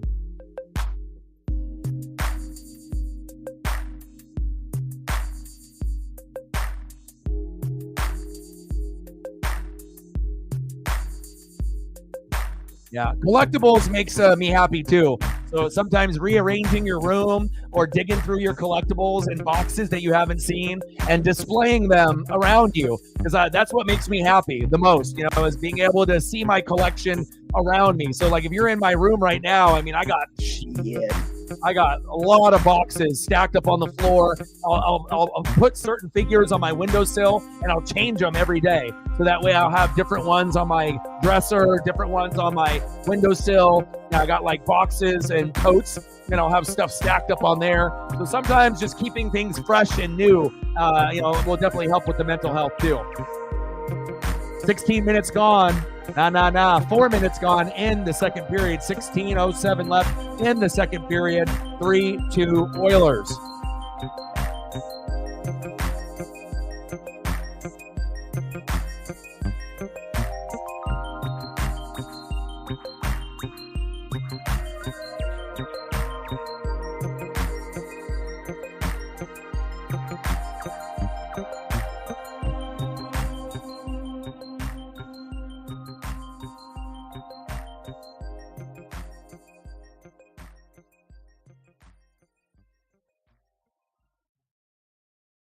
Well, if you had collectibles, the most natural one for you would be like the ones that I have, like custom Oregon Duck McFarlanes that a guy decided to paint and make custom, Oregon Ducks. So they use like an NFL McFarlane, and then they paint it to make it ducks, and then they put the decals on, and then they either glue them on, and then they paint over it. But like I said, I have a Marcus Mariota, I have a LaMichael James, and that those would be the type of things that you would have, like a custom Oregon Duck McFarlane or a custom starting lineup.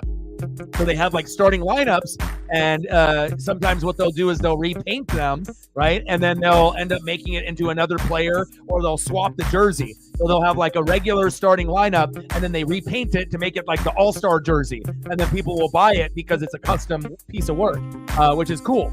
So custom starting lineups, custom McFarlanes of the Oregon Ducks, those would be things that would be definitely like a Bo Nix custom McFarlane in the Oregon Duck uniform. That would be something that you could have on your desk next to the computer that you end up buying one day, or those are the type of things that you would be looking at, bro. At least that's what I could picture in my head of you having.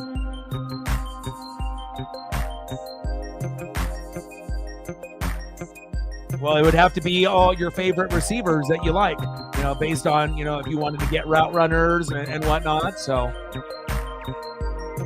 for me, it was because I kind of grew up poor. So I didn't really have like a whole lot of toys and whatnot. And then I just became a super collector early. And like I said, my dad is a collector, but he wasn't the one that inspired me. It was my 49er friend, Jake, where he loved like NASCAR, and he loved San Francisco everything, the Giants, the Niners, Hot Wheels. He had a big Hot Wheel collection. His dad worked on hot rods like Novas in the garage. He was the one that got me inspired to start collecting based off his collection, because he was the only kid at my school that had better cards than me and more toys than me. Like he had more collectible McFarlanes, or not McFarlanes, but starting lineups.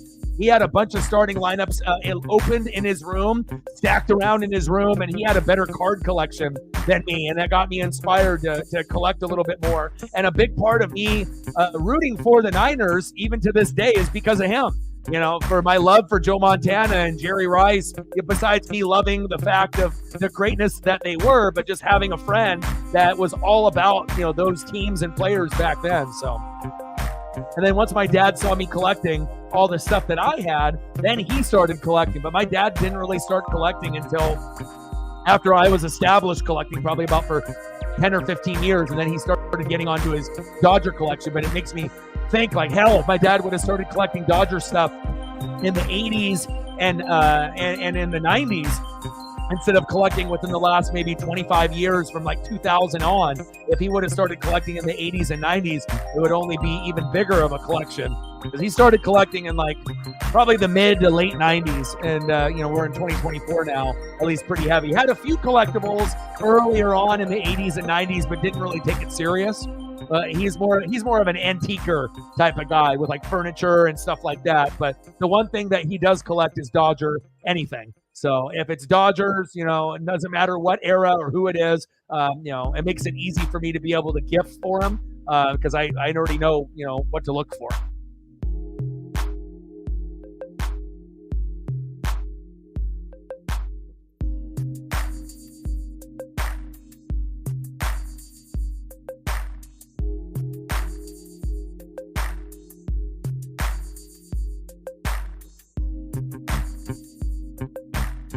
Yeah, and also, like I said, tapping into your childhood is big. Like for me, being able to look at the toys, or if you don't have a toy anymore, and then going back on eBay and buying a toy that you had when you were a kid, and then like kind of messing around with it, you'd be really surprised on what that will unlock for you. Or watching a cartoon that you used to watch when you were a kid, but you haven't seen it in 35, 40 years, and then watching it all of a sudden out of the blue, like it makes you smile and it brings that inner kid back.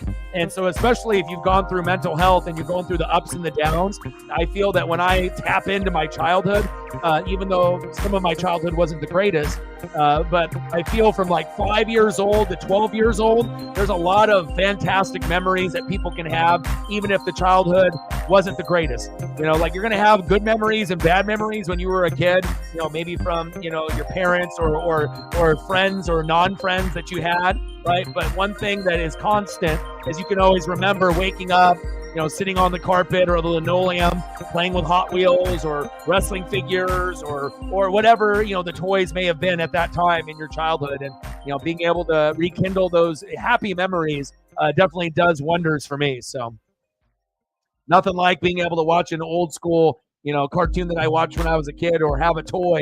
And just luckily for me being a collector, a lot of the toys that I had that when I was a kid, I actually still have. I didn't get them thrown out. They were, in bags and stuff, just like, still in the house. So.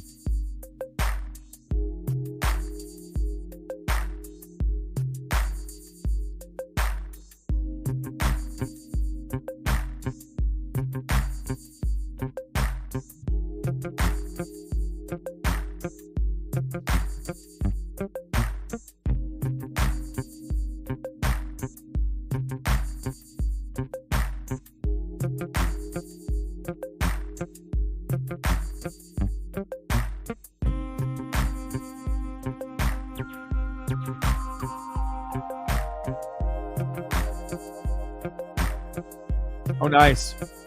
You have it displayed like, like with a stand, like in your living room or in your room or something?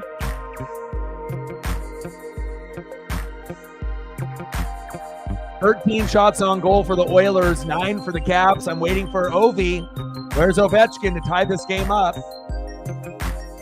12 minutes to go in the second period. 5 goals in the first, and things have calmed down a little bit for these goalies in net. Vancouver 2, Colorado 0. Okay, Canucks. At home, beating the brakes off the Avs. Okay. Nice save.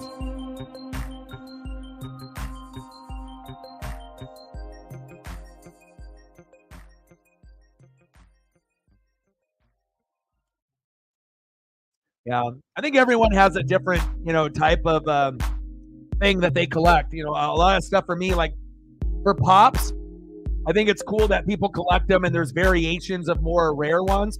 But the thing for me, I like starting lineups and bobbleheads and McFarlane's more because they're more realistic looking. The Funko Pop thing, I understand that's why they look like that. They have a cartoon face and they're more cartoony, for their figures. That's what they're supposed to be. I get it, and then they have lots of different cool variations. But for me, I like to be able to collect figures that are more realistic looking to the actual athlete. So, not to say that I will never collect Pops in the future, but I just would rather spend my money on a rare bobblehead, McFarlane, or starting lineup if I have the chance. I think it's just like the Pop generation, kind of happened after I was already into these other things. Now, if I wasn't into starting lineups and if I wasn't into McFarlane's, yeah, I probably would be grabbing Pops just like Megan does on the regular. But and then I try to direct my attention to other things. So it's like if it's not starting lineups and if it's not McFarlane's, then maybe then I will look towards like Marvel or DC or wrestling figures, and that's a big thing that I like to collect as well. Wrestling figures is at the top. Vintage wrestling figures, from the 80s and the 90s up to the current, and then starting lineup McFarlane. I would say those are probably, but I like DC. I like Star Wars a lot. I like Marvel. It just depends on what it is. Like, I haven't bought a lot of Marvel stuff. I think the last Marvel thing I bought was a Thanos, like big size Thanos when the Avenger movie came out, still in the box. But and I don't have too many DC things, but like the one DC thing that I have that I love is the Heath Ledger, the Dark Knight. And obviously figure line, and they didn't have that figure out for very long because he died and whatnot, but I ended up scooping up one and I still got it, and it's the Joker, Heath Ledger, and with the bazooka, and that's probably one of my favorite DC pieces that I own. Just the fact that Heath is gone. I loved what he did. Best Joker ever. So believable. Did a fantastic job. Cost him his life. And I will never sell that piece. So.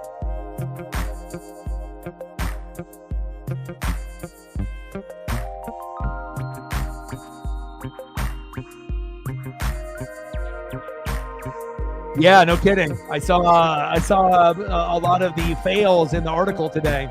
They had like 39 fails from the FAA out of like 90 or 89 planes, and they had one door that just had the fucking hinges come off of it because they didn't have the right bolts in it. That's scary.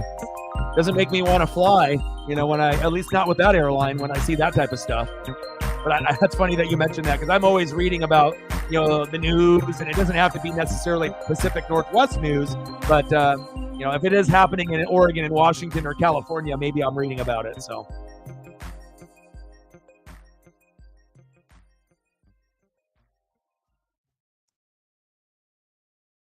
Yeah, but I always like looking for unusual items, too. The weirder the items, the better.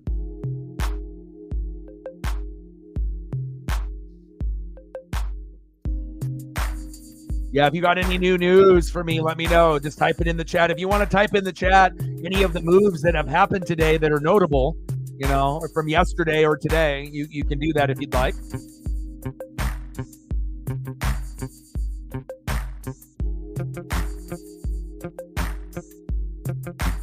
3-2 Oilers. Lightsaber, nice. We got a couple places here in the Pacific Northwest where you can actually get like a custom lightsaber, and like expensive too. They got a couple places here in the Pacific Northwest, and I imagine all over the globe they'll have places that have locations that will try to come up with custom lightsabers and whatnot. And I have a couple friends that have paid quite a bit. Like, I have one friend that has paid like $500 to $1,000 each for a couple of them. So, but again, you have to have the money, and Star Wars has to be a big fucking thing to you to spend that much. Because if you're going to spend $500 to $1,000 on a lightsaber and you don't really like Star Wars, then maybe, I don't know, I guess, then you're rich, I guess. But for most people, if you're going to spend that much, it's like, you got to love it. Same thing, it's like buying like a WWE belt. If you're going to be buying a belt, you better be a big fan dropping $500 on a wrestling belt. So.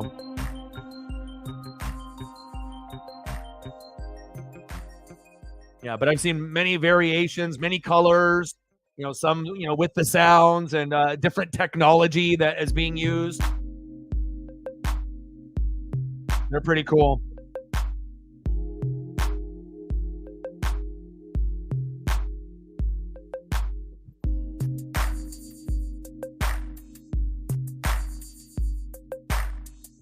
Yeah, the Mike Williams thing didn't really surprise me because out of all the players, if you had to cut, because Eckler's already gone, but if you had to cut Mike Williams, Keenan Allen, or Khalil Mack, you're going to go Mike Williams, right? And then also Joey Bosa, right, is up there too. So Mike is just the one, the odd man out, and he got hurt a little bit too much. So, yeah.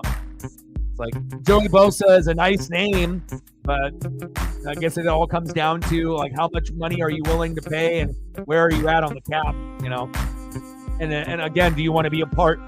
Does Harbaugh want you to be a part of the future or not? And he's going to try to, build that team in his vision. So some guys are just going to be, moved to a different destination so he can build the Chargers in his vision. So.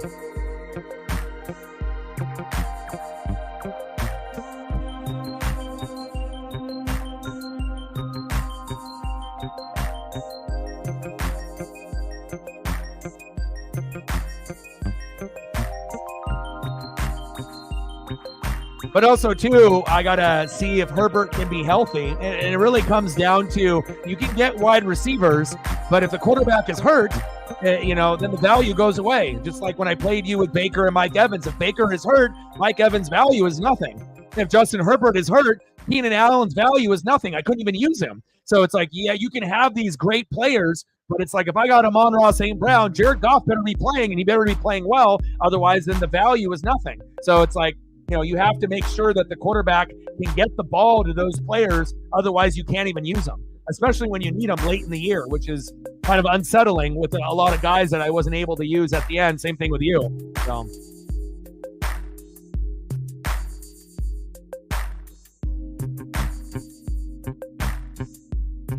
All right, less than 9 minutes to go in the second period. 3-2 Oilers.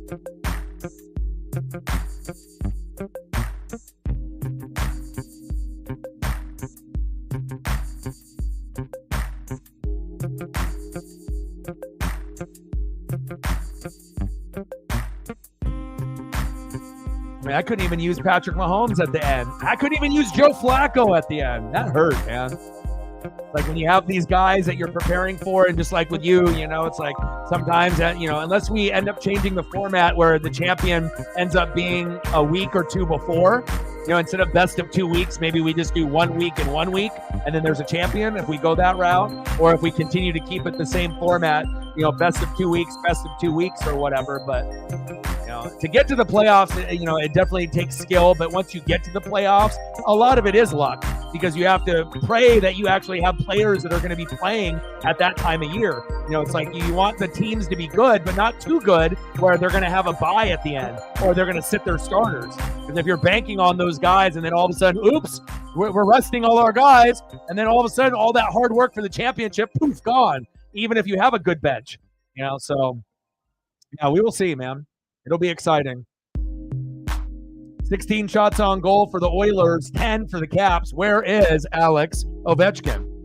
No, Herbert isn't hurt now, but I'm just saying, he has been a little injury prone the last couple years. So, even though they had a good chemistry for a good chunk of the year, it's like something to kind of keep an eye on, with him.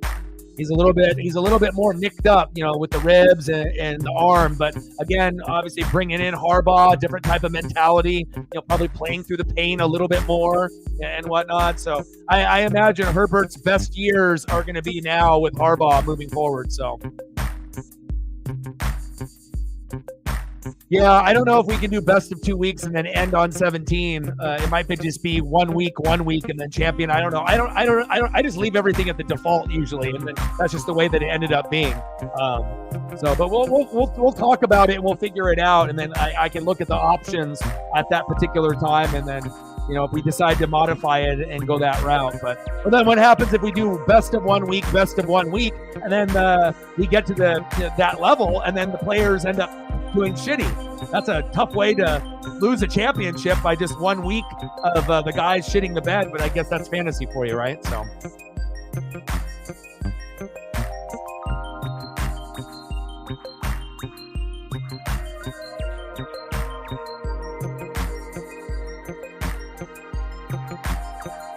Good save.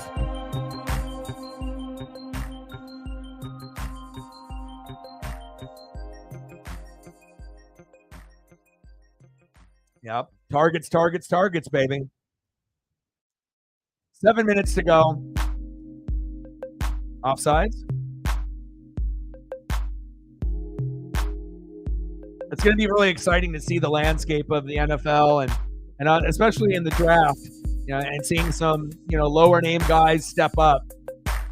Now, for me, a lot of times people get excited about the first 2 rounds. I actually get a little bit more excited for rounds 3 through 7 because I like to look for the sleepers. The guys that are considered starters or role players or future guys. And then every once in a while you end up getting a gem or a Hall of Famer where people thought that they would just be getting a solid starter, but it ends up being, much better than anyone anticipated. So it's going to be a lot of fun to be able to see what happens this year, just like it is every year.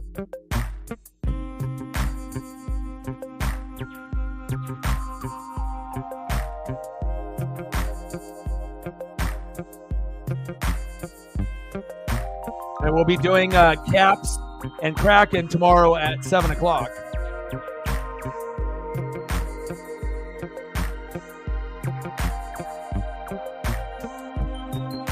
And then I'll look ahead in the schedule for later on in the week to see what we might end up doing. Baseball right around the corner, about a week away, I believe. I sent a post to Elliot. Yeah, we're 1 week away from the Soul Series. Dodgers and Padres, baby.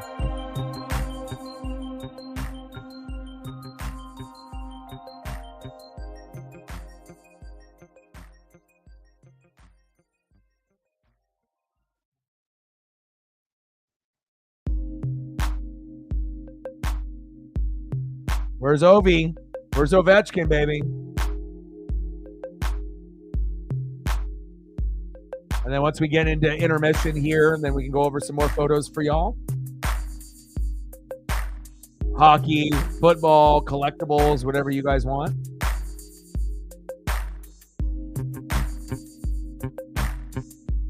Cap with a line change.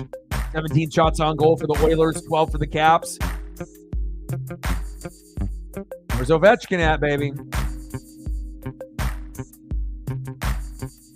Either Ovechkin or McMichael. Someone's got to step up.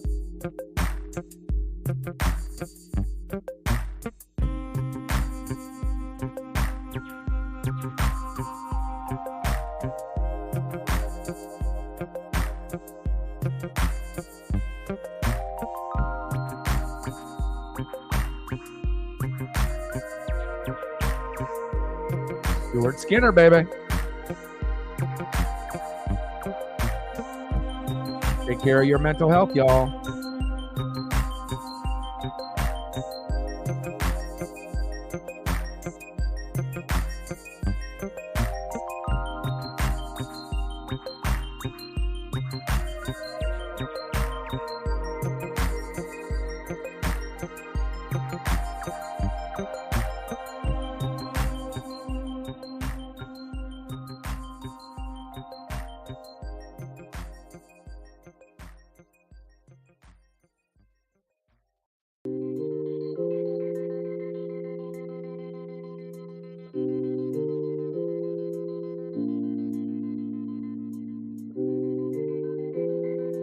Go from 5 goals in the first period to nothing. Everyone has settled down. And we'll see if we get an explosion of goals in the third period.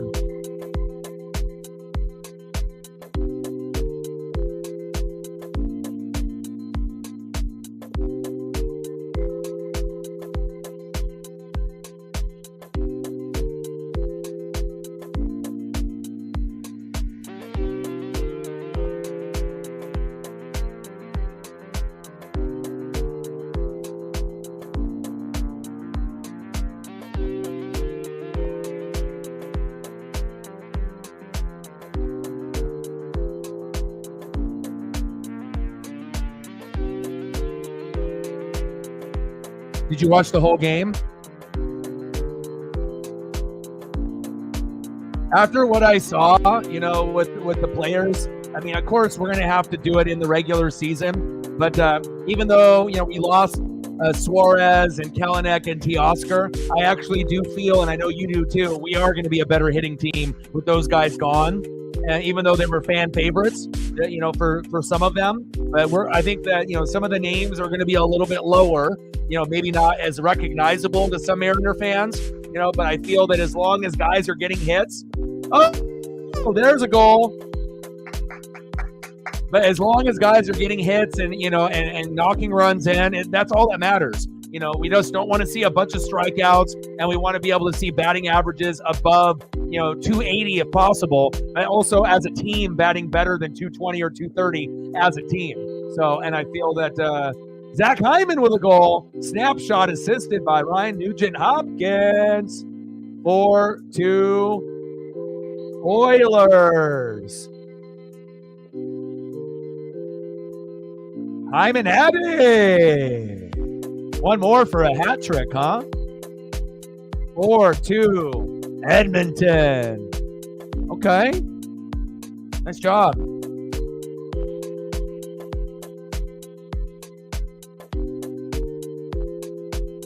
I was going to say, we got to have at least one goal in this period. Yeah, but that's definitely exciting, and I hope that we can end up winning 90 to 100 games. I don't know if that's possible, but hey, we can dream, right? We don't want to go 80 to 88 because that's kind of how, we've been there. We want to try to get above that point. So like trying to shoot for like 90 wins or more, it's going to be a tough goal, but again, there's 162 games. So if you go 90, you're losing 72. So it's like, Yeah.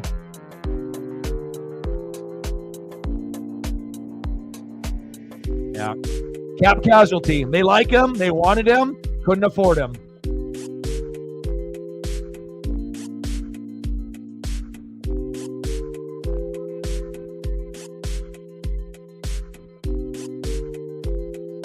Oh, you had to run errands? Okay.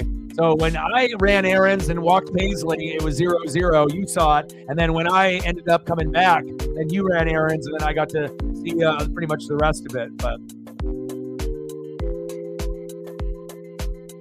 Dodgers got some pitching, though, don't they? It's like you got Ohtani, but then you got Yamamoto, too. And again, like, he's going to go through some struggles here and there, just like any pitcher, like I messaged you. But, God, when he is on, he is on. Like, he's going to have a couple big games this season. You can tell. I'm not sure if he's going to have like a no-hitter or anything like that. That might be asking too much. But, I would be shocked if he doesn't have multiple 10K games this season, and who knows how many. So depending on how long they keep him out there for, after 6 innings or before. You got Mariners winning 105? Dodgers or Mariners? You got Mariners winning 105? Golly, that would be amazing.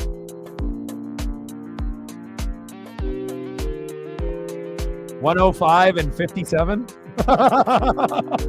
We can dream, right? 105 and 57.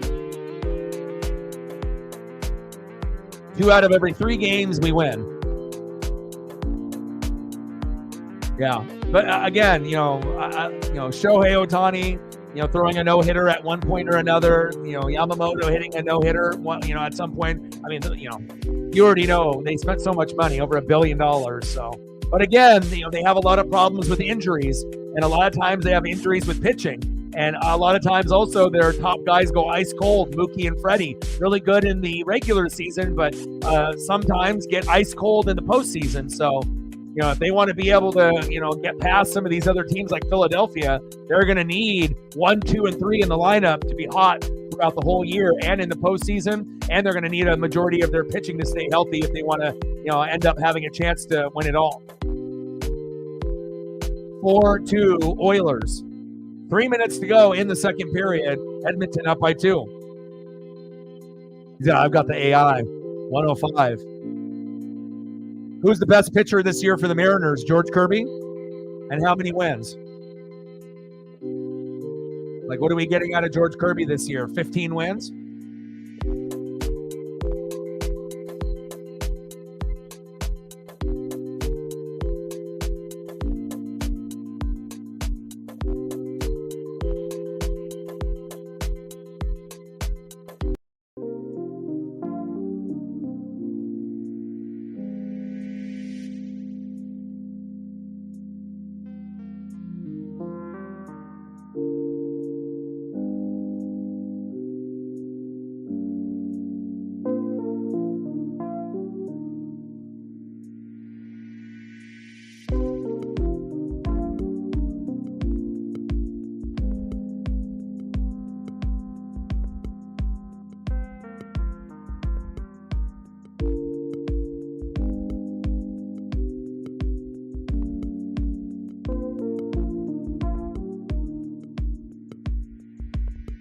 19 shots on goal for the Oilers, 13 for the Caps. They need Ovechkin to do something like now if they want to be able to try to come back.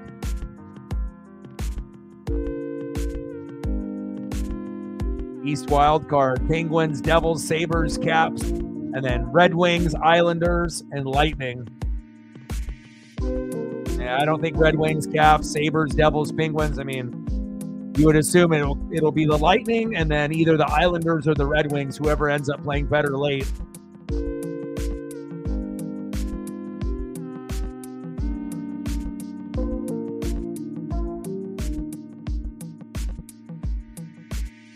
Hopefully George ends up being one of the best pitchers in baseball this year. I'd love for him to get a Cy Young, in the next 5 years. It would be great.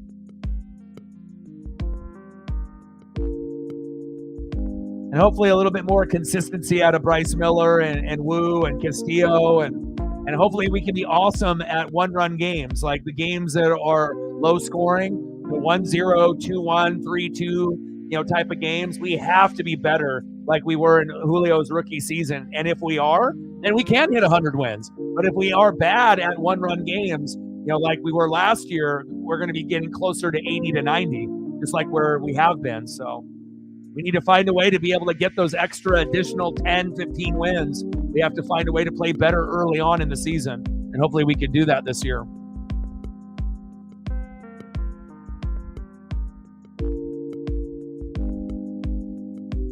Less than 2 minutes to go, 4-2 Edmonton.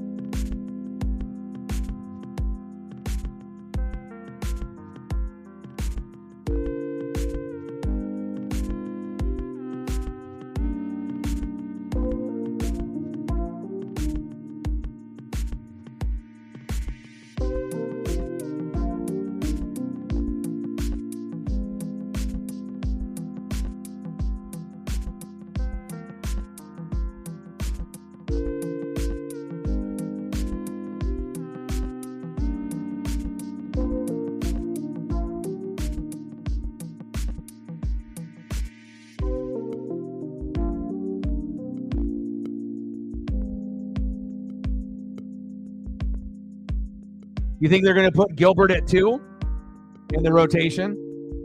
Castillo 1, or is that the rotation or your favorite? Your personal favorite or the what you think the rotation is going to be based off the 1, 2, and 3? Castillo 1, Gilbert 2, Kirby 3, Miller 4, Wu 5, or Emerson Hancock or Wu, depending on who plays better down the road.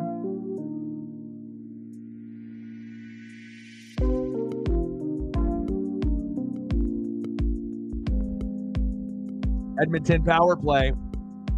Less than a minute to go.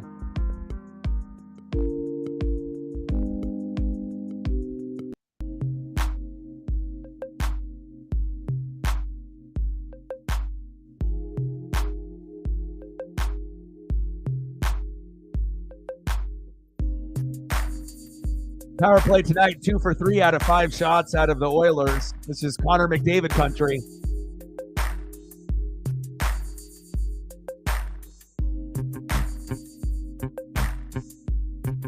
Ovechkin pretty quiet tonight.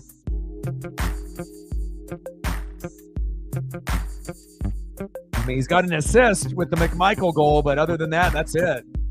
They need him to, get aggressive and to score.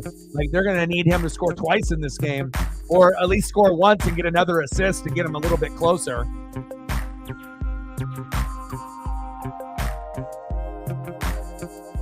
Yeah.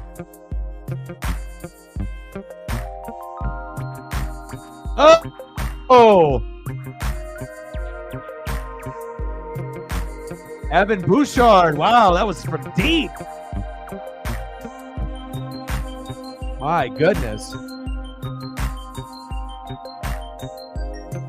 Bouchard, almost 100 miles an hour? Golly.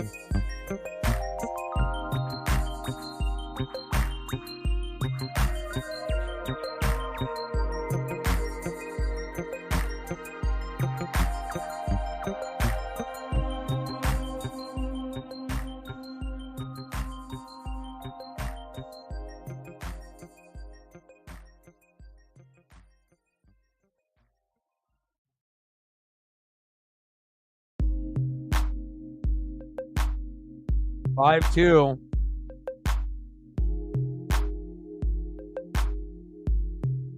All right, baby. I see you, Evan. Evan Bouchard on the power play, assisted by Leandro Draisaitl and Connor McDavid. 5-2 Oilers. My goodness. Obi, where you at?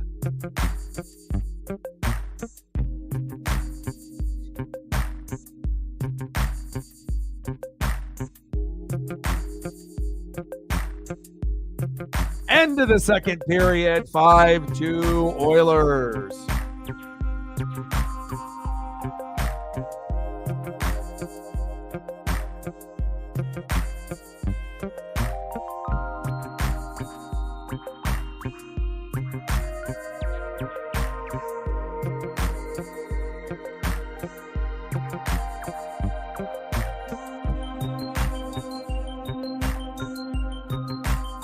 All right, let me know what you guys want to do for photos here in this intermission.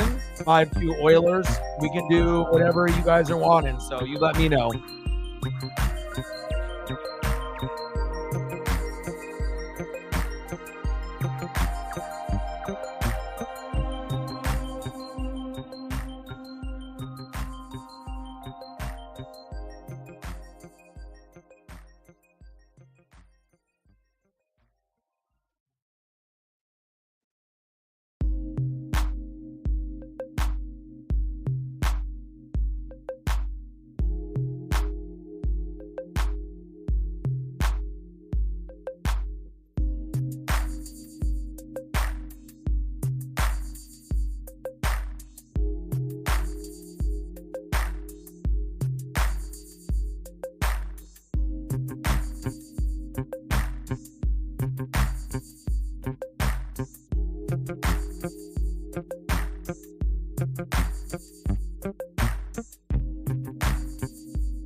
Reflect with a $5. Appreciate you. Thank you so much, Mike.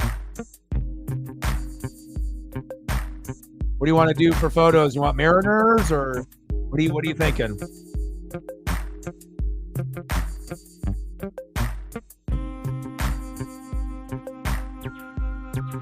Stacks on stacks, racks on racks, with a little cactus jack. Bang, bang, 20. $5 holla. Appreciate you. Mercedes, Monet, and AEW. Let's go. I'll have to watch AEW later tonight or tomorrow.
So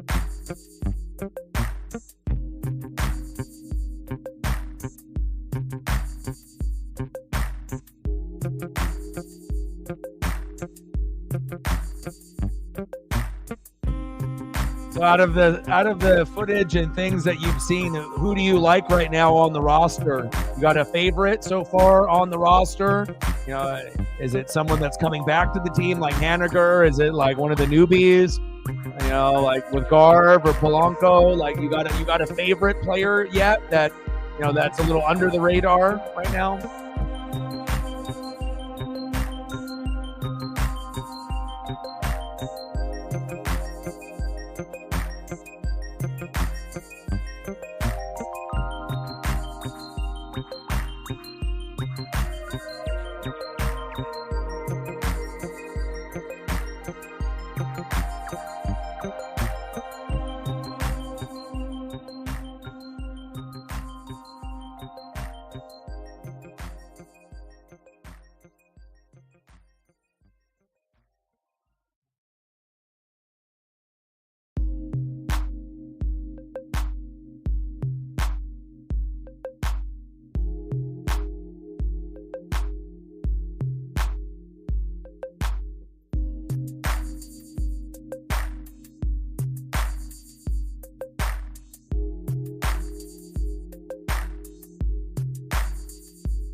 See if I can find some George Kirby.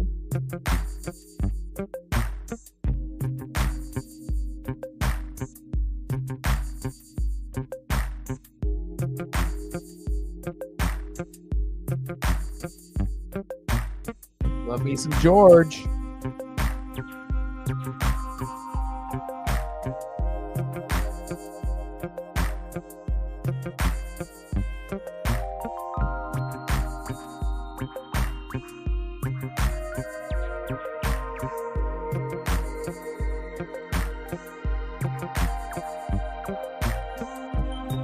Slide to Oilers. One more period to go once we get past intermission.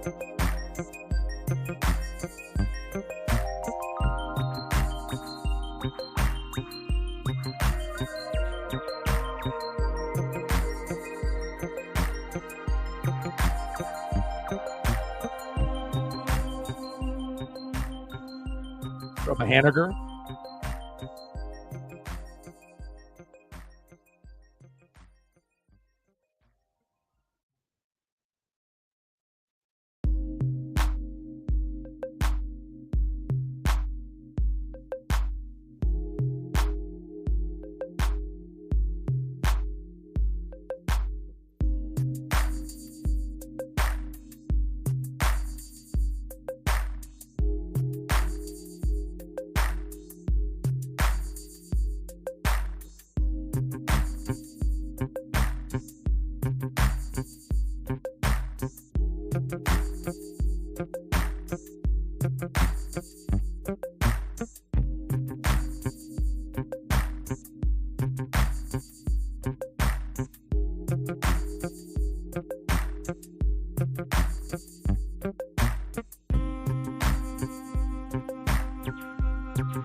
Yeah, I can't wait for baseball, baby.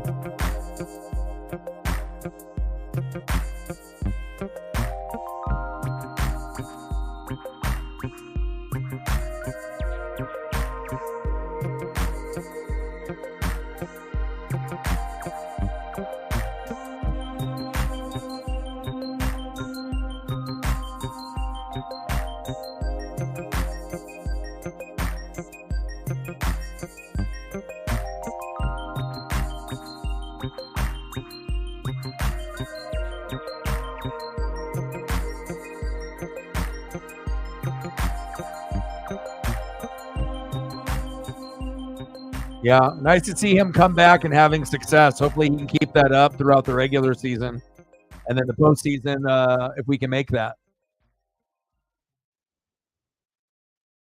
I mean, I'm looking forward to seeing Julio. Who isn't? But I'm really looking forward to seeing JP, baby.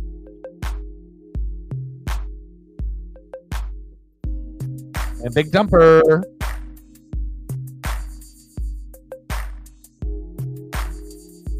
There'll be some new photos and other things to be able to use at some point or another.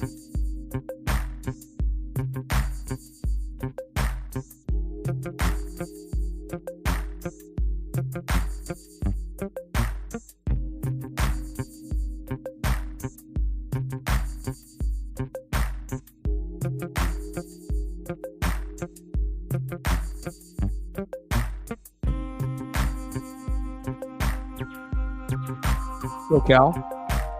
Prove the hate is wrong. Thinking that he ain't a top 10 catcher in Major League Baseball. Come on.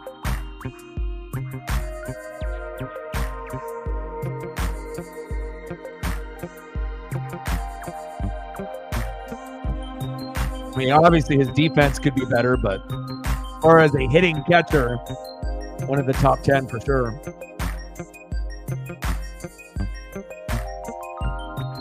Nice. 429.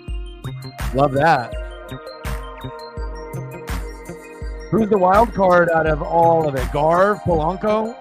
Like you know, depending on how good they do, might be the difference with us winning 5 or 10 additional games. It'll be very interesting to see how the starting lineups and the rotations are going to end up being once we get to the regular season here in about a week.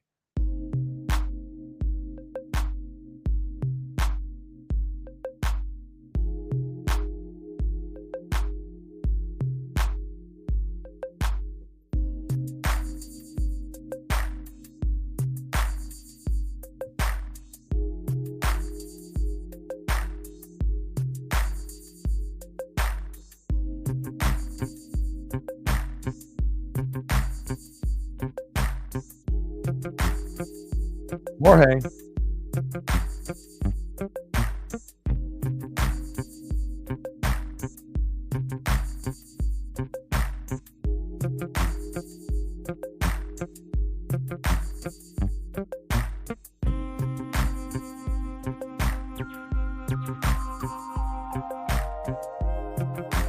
Polanco gonna firm up second base for us.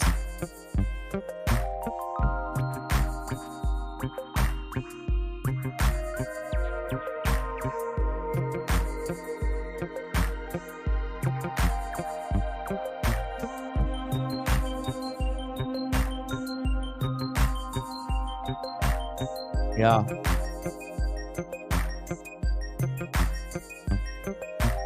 Who do you think the fans are going to gravitate towards too, as far as all the newbies? I mean, Mitch is already going to have the following because he already, was on our team before. But as far as the newbies are concerned, probably Polanco or Garv. I would assume one of those, depending on who's more consistent.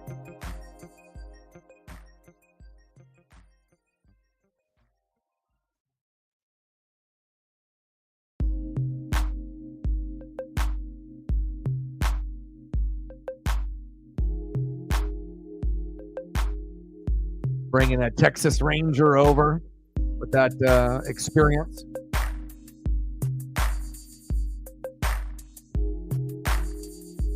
For Garv.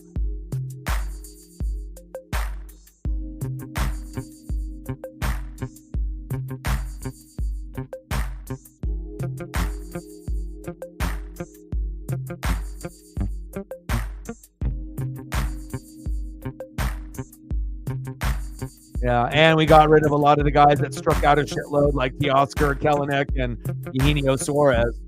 So, I mean, really, I don't mind about Teoscar as much or with Kelenic as much, but with Suarez, the defensive part kind of concerns me a little bit, not being able to have that at third base, but we'll have to wait and see. But, I liked his energy.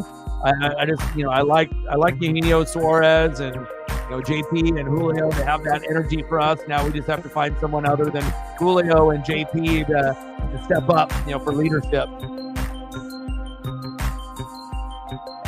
Yeah, gosh, we were terrible. La Stella, Pollock, Long, and then we don't have Mike Ford anymore either. So a lot of addition by subtraction as long as these other guys can hit.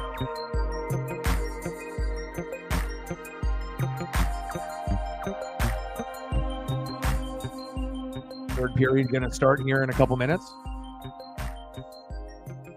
Let's go, baby. I can't wait.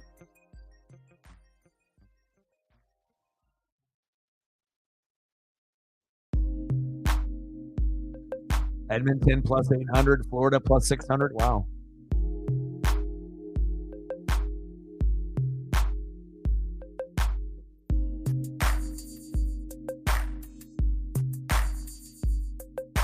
I'm going to delete those, make some more room.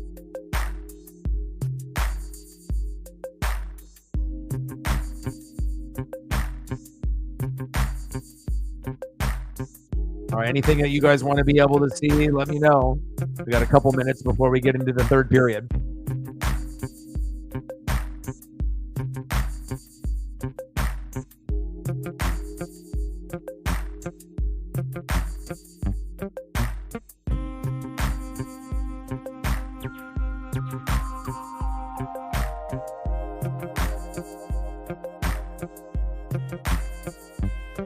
Oh, Royal Crackers on Thursday. I need to watch that.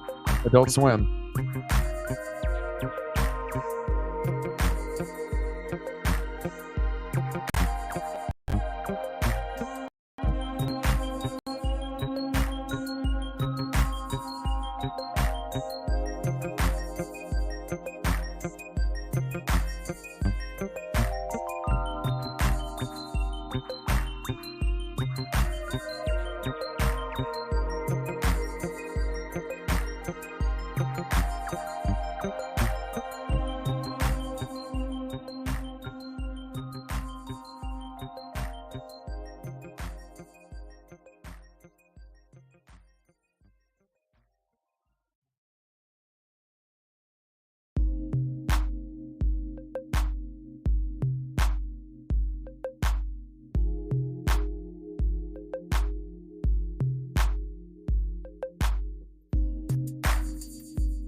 Oh, I got to get you a Michael Pittman. I spaced on that.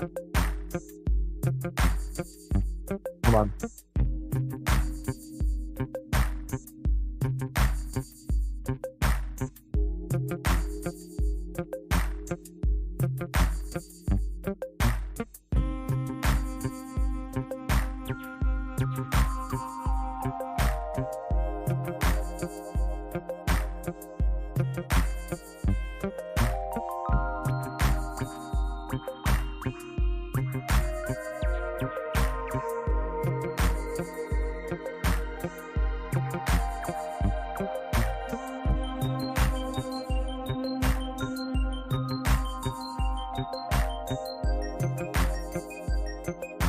Squeeze in a couple here.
All right, we're back into it now. Let's go. Final period.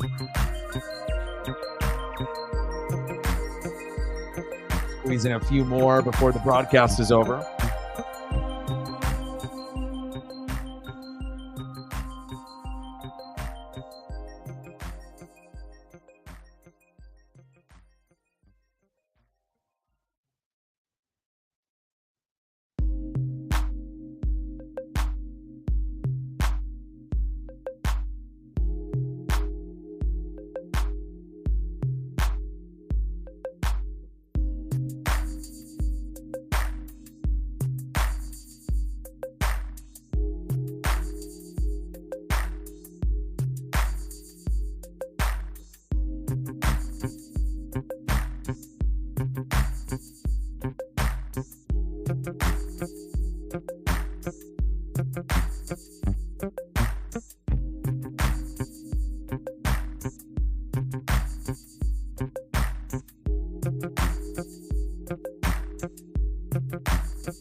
All right, Washington power play comes to an end. Where's Ovechkin at? Let's go. 21 shots on goal for the Oilers. Caps at 2.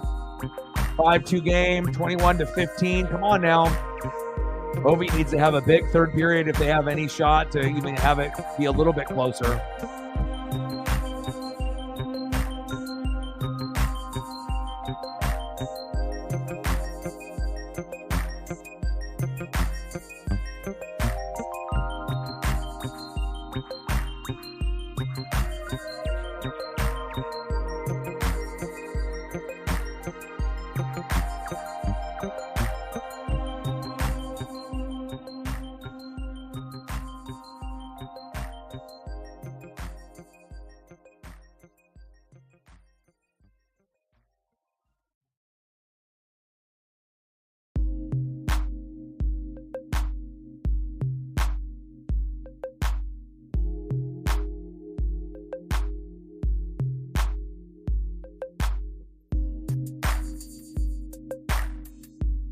Every year, Cowboys making 0 moves. And then when they end up making a move, it's a dumb one. But I guess they'll never learn. Doing the same thing over and over and over again and expecting a different result. But I'm not a fan. That'd be a tough franchise to root for year in and year out. I mean, it'd be great during the regular season, but once the postseason comes around, then you're in hell at that point. So.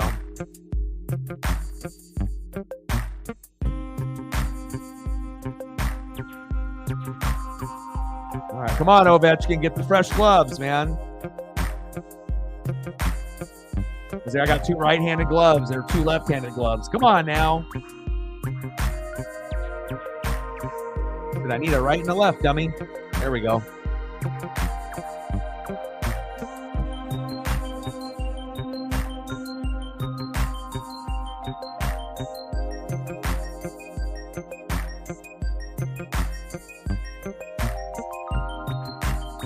Connor McDavid, penalty for tripping. I don't think it's really going to matter, though.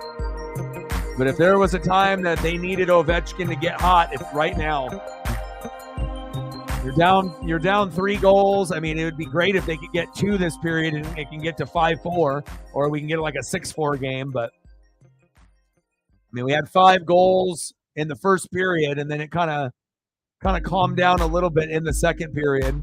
You got 2 goals by Edmonton there, but we'll see what we get here in the third period.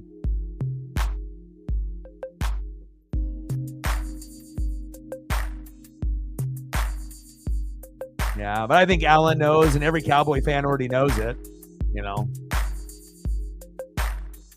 But it's more than just Jerry. It's Dak. It's McCarthy. It has to mean something. You're going to have to be able to blow everything up. But again, if you just care about making money, again, because you could probably win playoff games with Dak and McCarthy if you didn't have Jerry Jones there. I feel that, he's the number one guy that has to go. It's Jerry, and then obviously McCarthy and then Dak. So it's you got to be able to figure it out. I mean, you may be able to, get to a playoff victory or 2 with Dak if McCarthy and Jerry are not there, but what would the team look like? That's the question. No one knows. And if it's underneath, Jerry Jones's umbrella, you can assume that it's just going to be a bunch of disappointment year in and year out. Even if you have two really good coaches, on the OC and the DC and the head coach, it still may not matter. Execution is everything.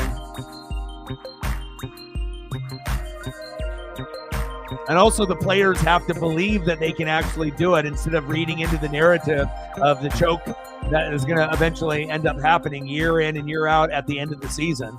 The players know it too. Oh, McDavid should have just took that shot.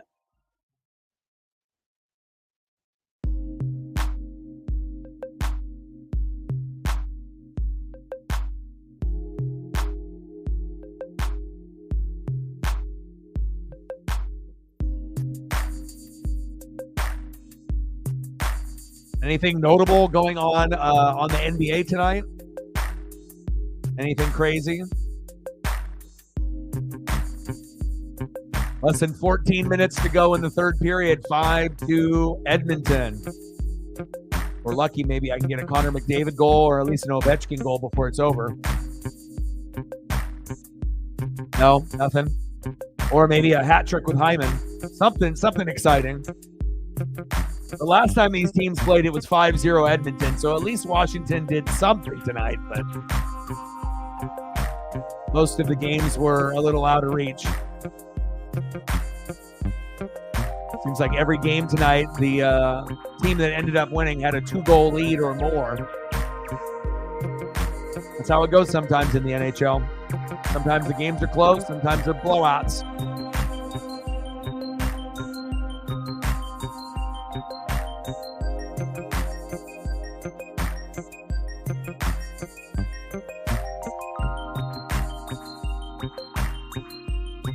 Ayton had another big game for the Blazers. That's good to hear. Participating. I'm glad that he's having a big night. I mean, he's got the capabilities to put up high 20s, 30s, and get close to 15 to 20 boards, if he just tries. So it's nice to see him actually try out there and earn that paycheck. One-timer is wide. 13 minutes to go in the third period.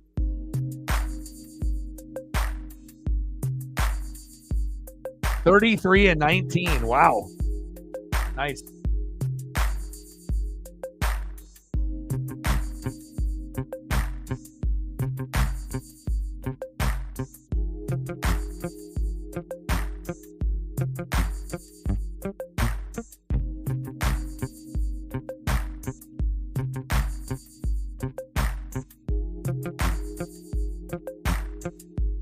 One thing about the NHL, as far as like watching it, it's really fast.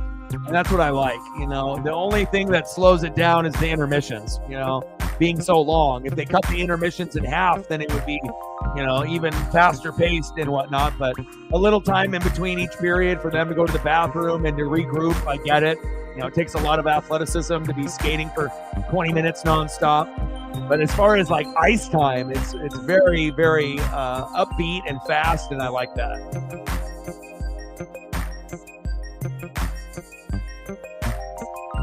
No, I did not hear that. I don't watch Pat's show anymore, so I used to watch it, but I don't watch it anymore. I'm not watching Good Morning Football anymore since we're not in football season, and I don't really have time for Pat either. But that is cool, though, that he'll be there. Roman's going to be there. I mean, there's going to be a lot of celebrities and a lot of people showing up for Caitlin Clark in the tourney. I mean, if you really think about it, that's going to be more of a must-see draw than any other game played by any other women's team or the men's. So, I mean, hell, I might even stream an Iowa women's basketball game depending on what ends up happening, She would probably be the only one that I would be able to do that for, but, I mean, anytime history can be made, I want to be a part of it. I want to watch, so.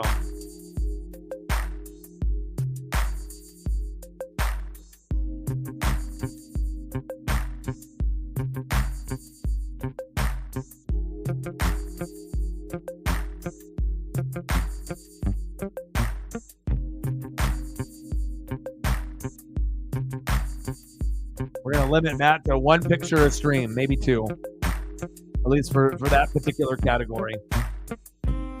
I was going to wait till towards the end, but we're at a commercial break. So drool in 3, 2, 1. There you go. You're welcome, Matt. Soak it in. All right, we're back to the action.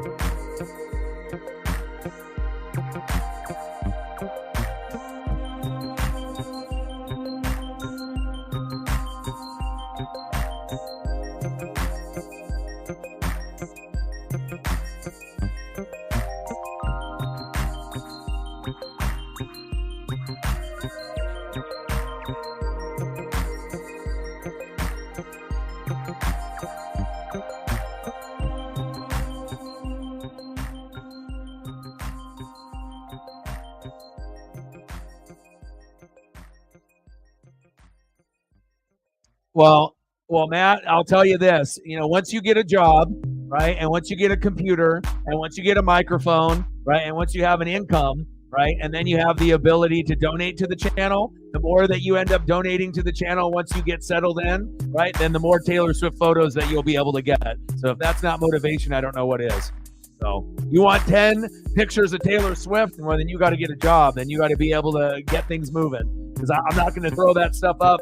I throw them up because I like you, and normally I wouldn't have that on my stream at all for anybody. But again, we appreciate you. And again, if you want 10 photos in a stream, then you're going to have to earn it. That might be the only way that we have 10 photos of Taylor on the stream ever. If Matt gets a job, gets some extra cash flow, and then if he wants to support the channel, then you can support, and then you'll get that in return. Yeah, Mercedes does look happy. I'll have to watch AEW tonight. Well, she's already proven everything that she had to really prove in WWE, so it definitely will help the women's division in AEW. And again, already doing projects and wrestling matches with NJPW. You already kind of knew if NJPW and AEW are together and they have a good relationship, that chances are that that she was going to end up signing with AEW, and she did. So, same thing also with Okada, and also with my boy, Big O, Will Ospreay. Yeah, we'll try to get Matt another Oregon Duck chain, once we end up, getting further along, closer to football season. And I know my guy, Collegiate Art Designs, is working on new things too. So I'm excited to see what he can come up with. Maybe translucent Oregon Duck O, and then there's like lights, where it will light up a different color. So it'll be like clear, but then if you push the button, it might turn green and then yellow, and then there's like different colors, or maybe it'll flash, different colors, or you can end up setting it up for a different color based off the button push. I already know my guy is looking into doing some cool things, and so once he gets the technology part figured out, and then he starts making them for, the Oregon Duck fans, I know I'll get my hands on something, and I'll rock it on the stream. And if it ends up being something like that, then I will end up, trying to send something like that up for you too. So if you want Taylor Swift photos and you want to be able to be on the stream with O-Dog during Duck games, you got to put in the work. You got to be able to put in the work. You got to not talk about getting a job. You got to get a job. If those things are important to you, you got to grind. Things aren't easy. 5-2 Oilers.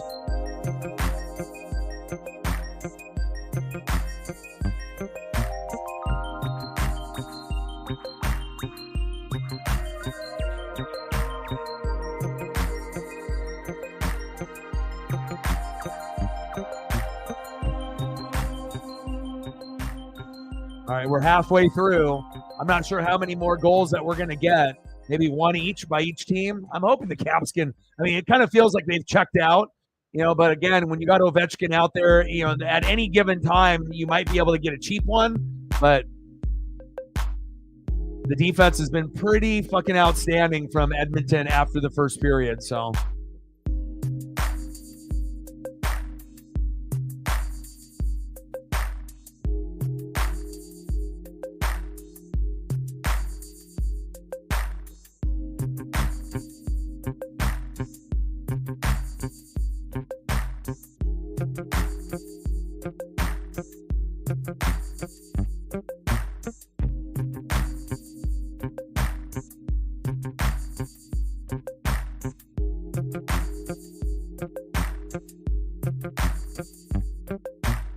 Kind of feels like the Caps are going through the motions now. I mean, I've watched plenty of Kraken games to know when the team feels that they've lost. And then, they're out there and they're skating, but they're not really skating and playing hockey with purpose. They're almost just like waiting for the game to end.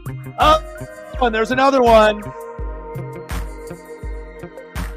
What a pass. 6-2 Oilers. God, these guys are...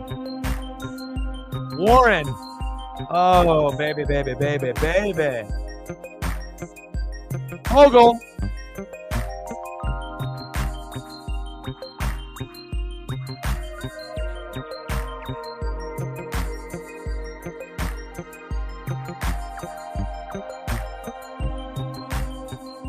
Hogle. And we ain't talking McLovin. We ain't talking super bad.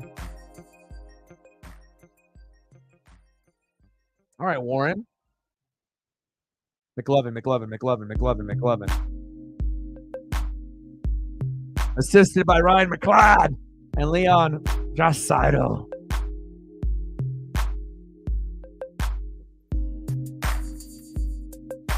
Wow, another goal. You got to be kidding me. 7-2 Oilers. No wonder. Edmonton is so good. Edmonton's got cool jersey colors. They got the look. The orange matches up with the blue. Wow. Unbelievable.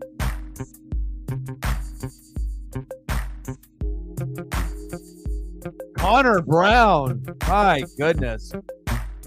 Get the Caps a goalie or two.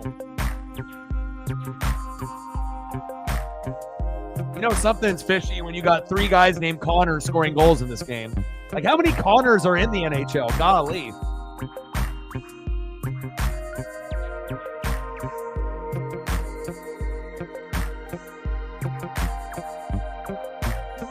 I mean, Ovechkin needed to get a hat trick just for them to even stick around.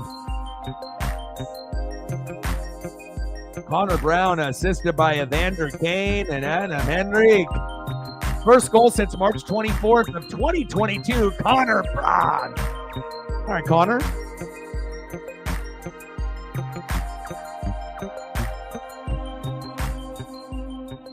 Look at that look right there with those jerseys. Connor Brown looks like he's about to build a shelf and play hockey at the same time. I'm not sure what's going on with those gloves and the pants. It looks like he's about to do some work and do some wood shopping or something. My guy, Connor Brown, 7-2 Oilers. Well, at least it's not 7-0 or 5-0 in like the last matchup. And again, this was the best matchup out of all the games besides the Canucks and the Avalanche, which I was going to do, but that one didn't start till 7:30, which would have meant it wouldn't have started for people in the Midwest till 9:30 or East Coast till 10:30. And I still got to eat dinner and whatnot. So I figured I don't really want to eat dinner at 10 or 10:30. So eating dinner around 9:30, 9:45 might be a little bit better. So plus, if I can see Ovechkin and Connor McDavid, I'd rather do that.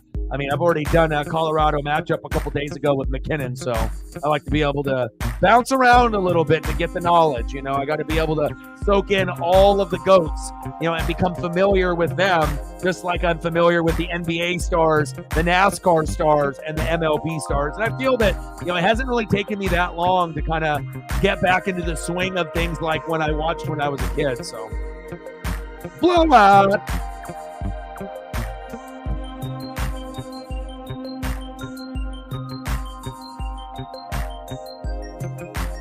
That is a good question. Only healthy things. So, probably rice, or noodles. Steamed vegetables is on the agenda every day. So, whether it, be with the carrots or the onions or the peppers or the Brussels sprouts or whatever, it may be. So, steamed vegetables that are hot every day. Rice or noodles, pretty much almost every day. And then, and then we'll see what other items are available. So, but again, I don't eat like, the pizza or the tacos or the burgers, or I don't really eat like that anymore. So usually it's 2 meals a day. It's usually a breakfast that's very, very light, and then nothing for lunch. and then a dinner, and then lots of exercise, about an hour and a half of walking with Paisley. And that's how you go from 275 to 193. So. Yeah, Judah's meal will probably be better than my meal, but again, sometimes you got to sacrifice, taste, for healthiness, and again, and I feel like my body now, once I eat food that I think that tastes delicious, my body kind of rejects it. Like, I won't have to go, to the bathroom immediately or have like a stomach problem, but I feel like sometimes like my body rejects it. So even if I don't have to go to the bathroom, it's like I don't feel good eating it. Like I feel good eating it initially, but then after it's settled into my stomach, I feel like unhealthy. Or maybe that's part like guilt. I don't know, but I feel like my health, like, I don't know if any of y'all have gone on a diet or have like done a cleanse where you've eliminated soda or beer or liquor or fast food from your, normal palate or diet. But I feel that once you've committed and then you start eating that stuff, like your body doesn't feel good. After you eat it. Eating it is a different story. Like when I ended up going to Sizzle Pie and having those pepperoni pizza fresh right out of the oven, I was in heaven. Having a Shake Shack, half of a hamburger, cheeseburger, bacon cheeseburger, and a couple fries, I was in heaven, But again, it's like afterwards, that's kind of another story. It's like I don't feel terrible, but I just feel like unhealthy, and then I have to like go walk it off. So 7-2 Oilers. Less than 8 minutes to go in the third period. Yeah, and I feel like I can be an inspiration. You've seen me, drink a 6-pack a day, on stream and, eating all kinds of snacks and whatnot. But again, I haven't felt this healthy in my entire life. Like, I'm down to a weight where I was in my teens and my 20s. So it's been over 20 years that I've been at this weight. So it takes sacrifice. And it's a lot of hard work, and I'm very dedicated, as you guys know, to not only this YouTube channel, Paisley, as well as, my health, to be able to sacrifice things that I like beer and liquor and fast food and things that taste good. But I wouldn't have traded it for anything, and Paisley always is going to be my number one priority. So, she has given me a lot of really, really good quality mental health days. Like I honestly haven't had a bad day in a long time, as far as like mentally. I mean, obviously if we have rough days and donos, like if we hit 0 3 days in a row, yeah, my mental health is going to be garbage, but especially with all these bills and shit that I have to pay. But as long as we don't have too many days like that, then I'll be okay.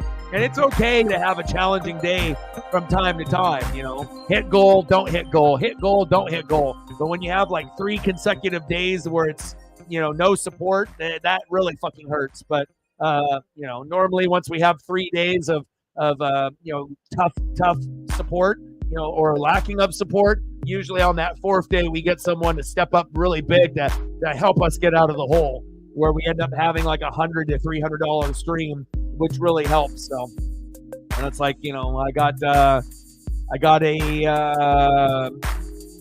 an internet bill that we just got paid. Cell phone bill is going to be due in a couple days, and then I got to take Paisley to the vet, which will be a couple $100. So definitely have to grind it out extra heavy the rest of this month to be able to come up with that. But I know, in good faith, people will come through and we'll be able to be all right. You just have to have the faith.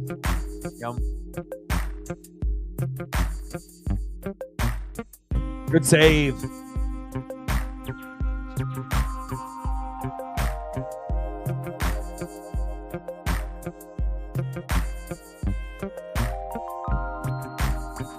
Ground turkey, ground beef, steak, chicken, turkey burger, beef burger, grilled chicken patty, eggs, egg whites, as a protein, sausage.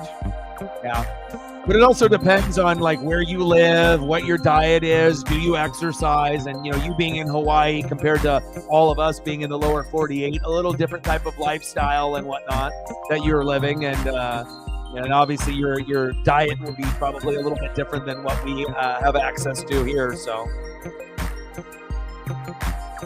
But if I didn't ever have Paisley, then, I wouldn't be sitting here today, being where I'm at with my diet, and also getting away from toxic people, being with my ex-girlfriend and, her kid. That was a very, very challenging time in my life, trying to be able to make my dreams come true, having zero support, having, toxic behavior around me and not, being happy with where I'm living. Really, it was like Paisley was really the only thing that was keeping me going. So, once you are away from toxic people, you start to realize like how much better your life can be. And the people that are toxic have no idea, or they do.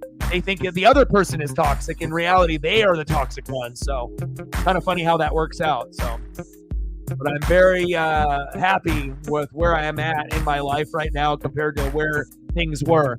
Even if donos were bigger back then, my overall happiness, it's like if you're living in hell at home, it's tough, to be able to, change that scenario. And a sad thing is, with the way that things cost nowadays with inflation and everything else, a lot of people end up, living together, even though they're not together anymore or they're not happy, and you're pretty much just being roommates.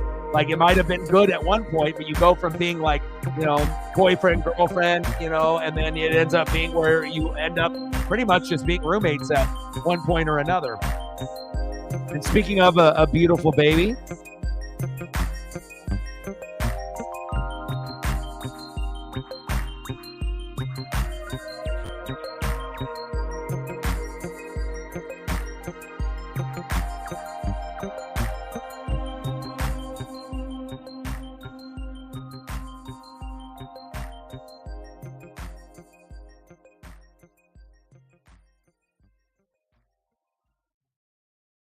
how are you? Miss Daddy?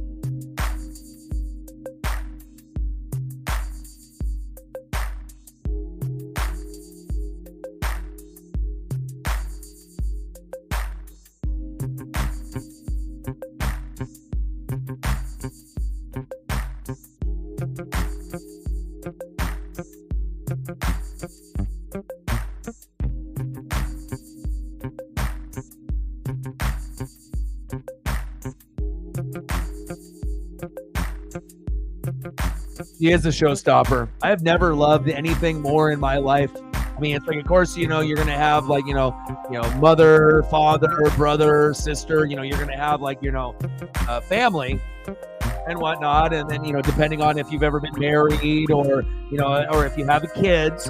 And, I've never had the right type of person.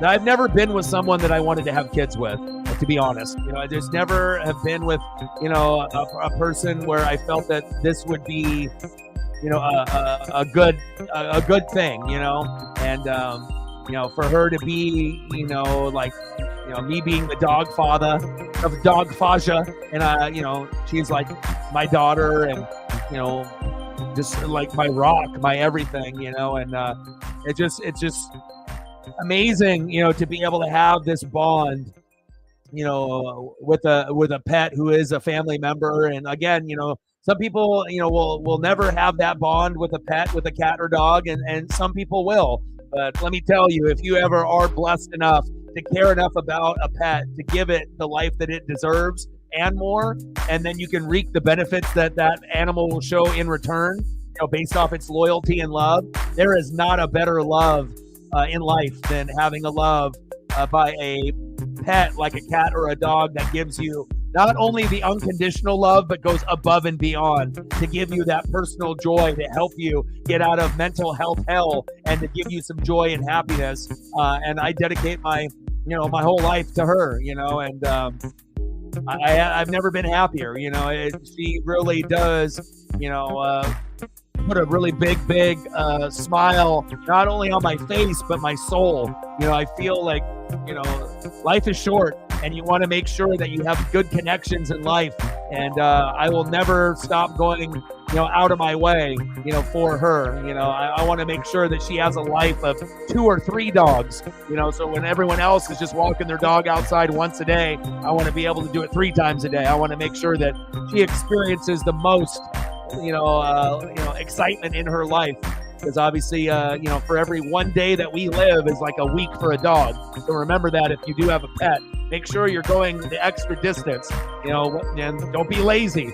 It's easy to play on your phone. It's easy to, play video games and ignore a pet.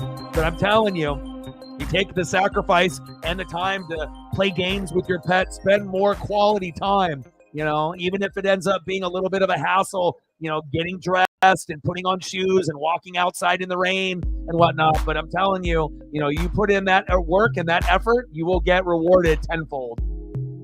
She is a showstopper. $15. Appreciate you. Thank you, man. Stacks on stacks. Racks on racks. With a little Cactus Jack. Bang, bang. $15 holla. For Paisley Pup. She's the best. Less than 2 minutes to go. Thank you so much. I appreciate you.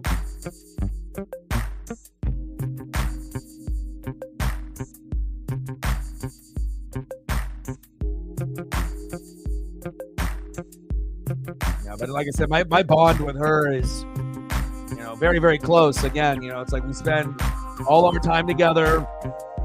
She'll sleep next to me, so it's like, we're inseparable, and the bond is truly special. Never felt anything like this before in my life, especially if you've had a lot of bad relationships in your life, to be able to actually have something good, in your life, you want to make sure that you appreciate it and that it's precious, never take it for granted. And also it helps with mental health, mental health for Paisley is better. Mental health for me is better. Exercising together, something that we can share. And then we're both losing weight. We're both happy. She's outside. I'm outside, because if I didn't have a dog, am I going to be outside walking for an hour and a half every day? Hell no. You know what I mean? So there's many, many benefits of having, a special cat or dog in your life. Big facts.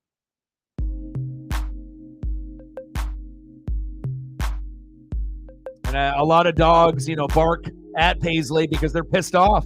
They see Paisley every day walking in front of them. They're inside the house, stuck in there, or they're in the backyard, never being walked. I can tell you in the, 4 or 5 miles, 10 miles that I end up walking, throughout, each day when I'm walking, there's only a very small fraction of these dogs that live in these houses in the neighborhood that actually get out. And of course, some of them are getting walked when I'm not by, but I can definitely tell some of these, dogs are fucking miserable and they're stuck either outside in the backyard or in the house. And I feel sorry for them.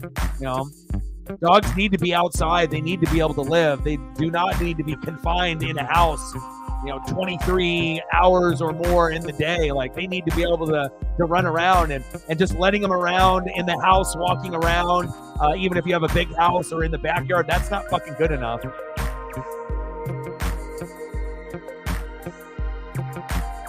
Pets, dogs are better than people. I agree. The loyalty that they have, they will never break your heart. The only time a dog is going to break your heart or a cat is when they're not around anymore. Facts. All right, Judah. He said it's bedtime. We got less than 2 minutes to go. Did not think that we'd be going this late, but it is what it is. Anything that you want to see reflect photo-wise before we go?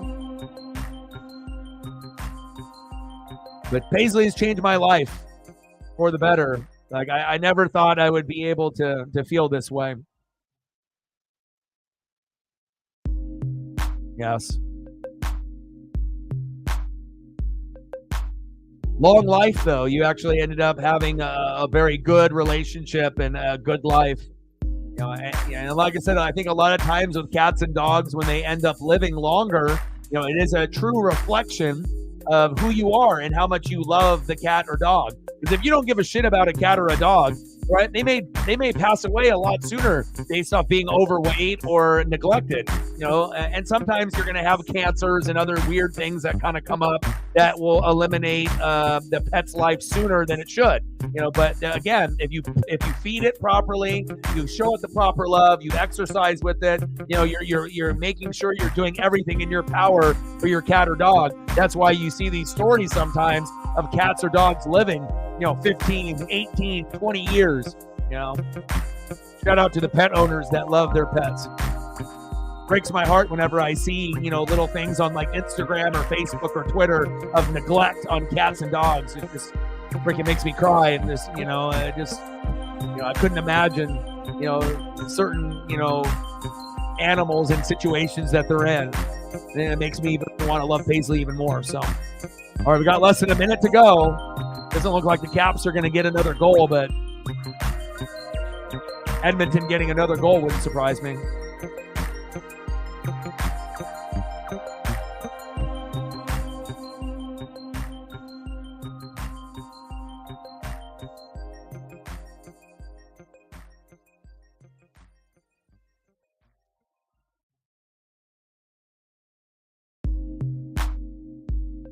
You're awesome. Appreciate you.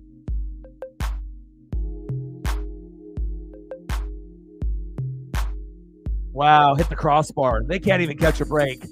He's literally 2 feet away from the goalie and went top shelf and then hit the crossbar. I mean, when it rains, it pours when things are going bad, and the same thing goes with Uncle Mo and that momentum. When things are going great, sometimes you can get extremely lucky and even get the cheapest of goals.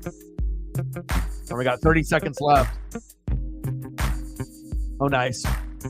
What kind of pets do you have at the household now? So you're babysitting your daughter's cats. Do you have other cats and dogs that live with you right now? Or do you usually just take care of family members' pets when needed? Ooh, I like it. I'm showing that. I'm saving that. I'm showing that. That's a great photo. Beautiful. Beautiful coat. That's a great photo.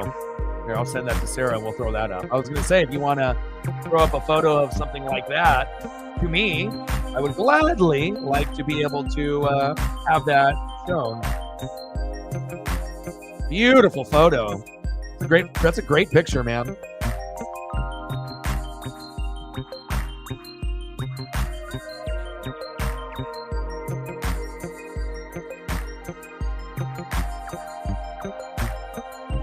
Hyman with the hat trick. We ended up getting it. 7-2 Oilers. And then let's get this photo up for Reflect. And then I need to go eat dinner and take another long 30 to 45 minute walk with Paisley.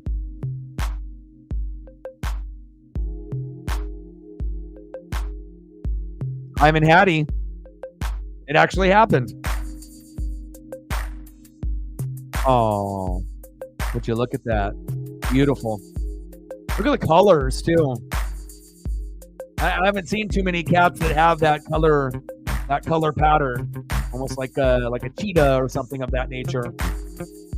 Pretty eyes too. You can tell a lot out of an animal, with the way that they look at you.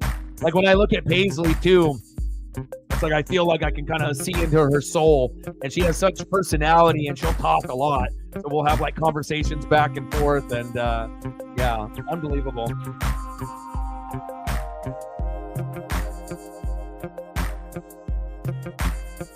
Sarah wants to get in on it here before we take off as well.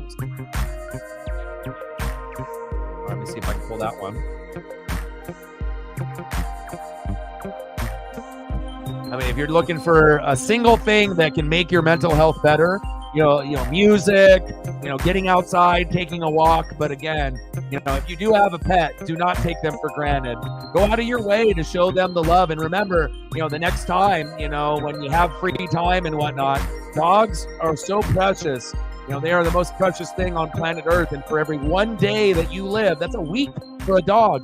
So imagine that, when you don't walk a dog or play with a dog or spend time with a dog, you think, oh, it's just one day for me. But imagine if it would be a week for you, if time was reversed, So you want to make sure that you're giving every single second of your time, because at some point or another, they may not be here, and you want to make sure you have those great memories, in that time period. So.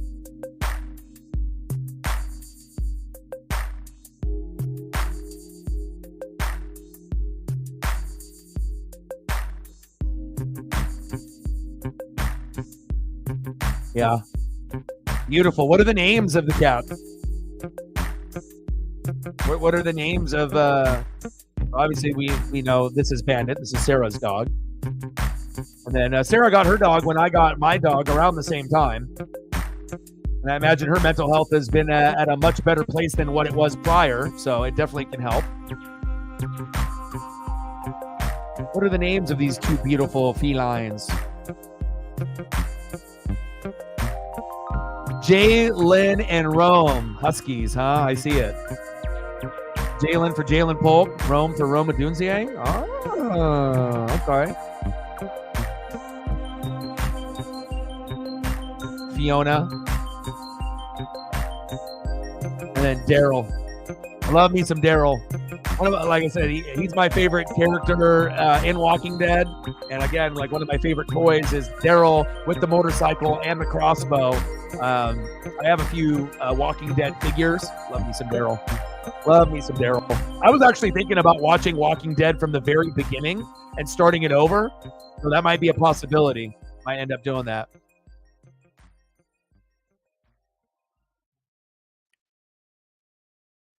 Matt said, Jamar and T.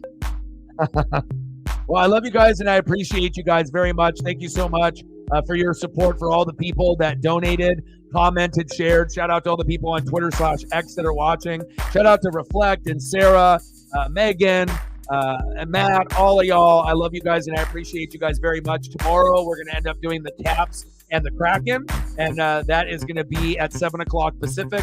And then we'll look at the rest of the week, and then we may end up doing an NFL stream on Friday. We will, kind of decide what we end up, doing from that point. So thank you so much to all the people that came through to show love. And final score, Edmonton Oilers 7, Washington Capitals 2 with a big blowout. And then we ended up getting a hat trick out of Hyman. I see you, Hyman, with the Hattie. What chaos, right? I got one question for you. We talk sports like us. Your boy Ryan, Northwest Sports Fanatics, and I'm out. Guys, love you guys.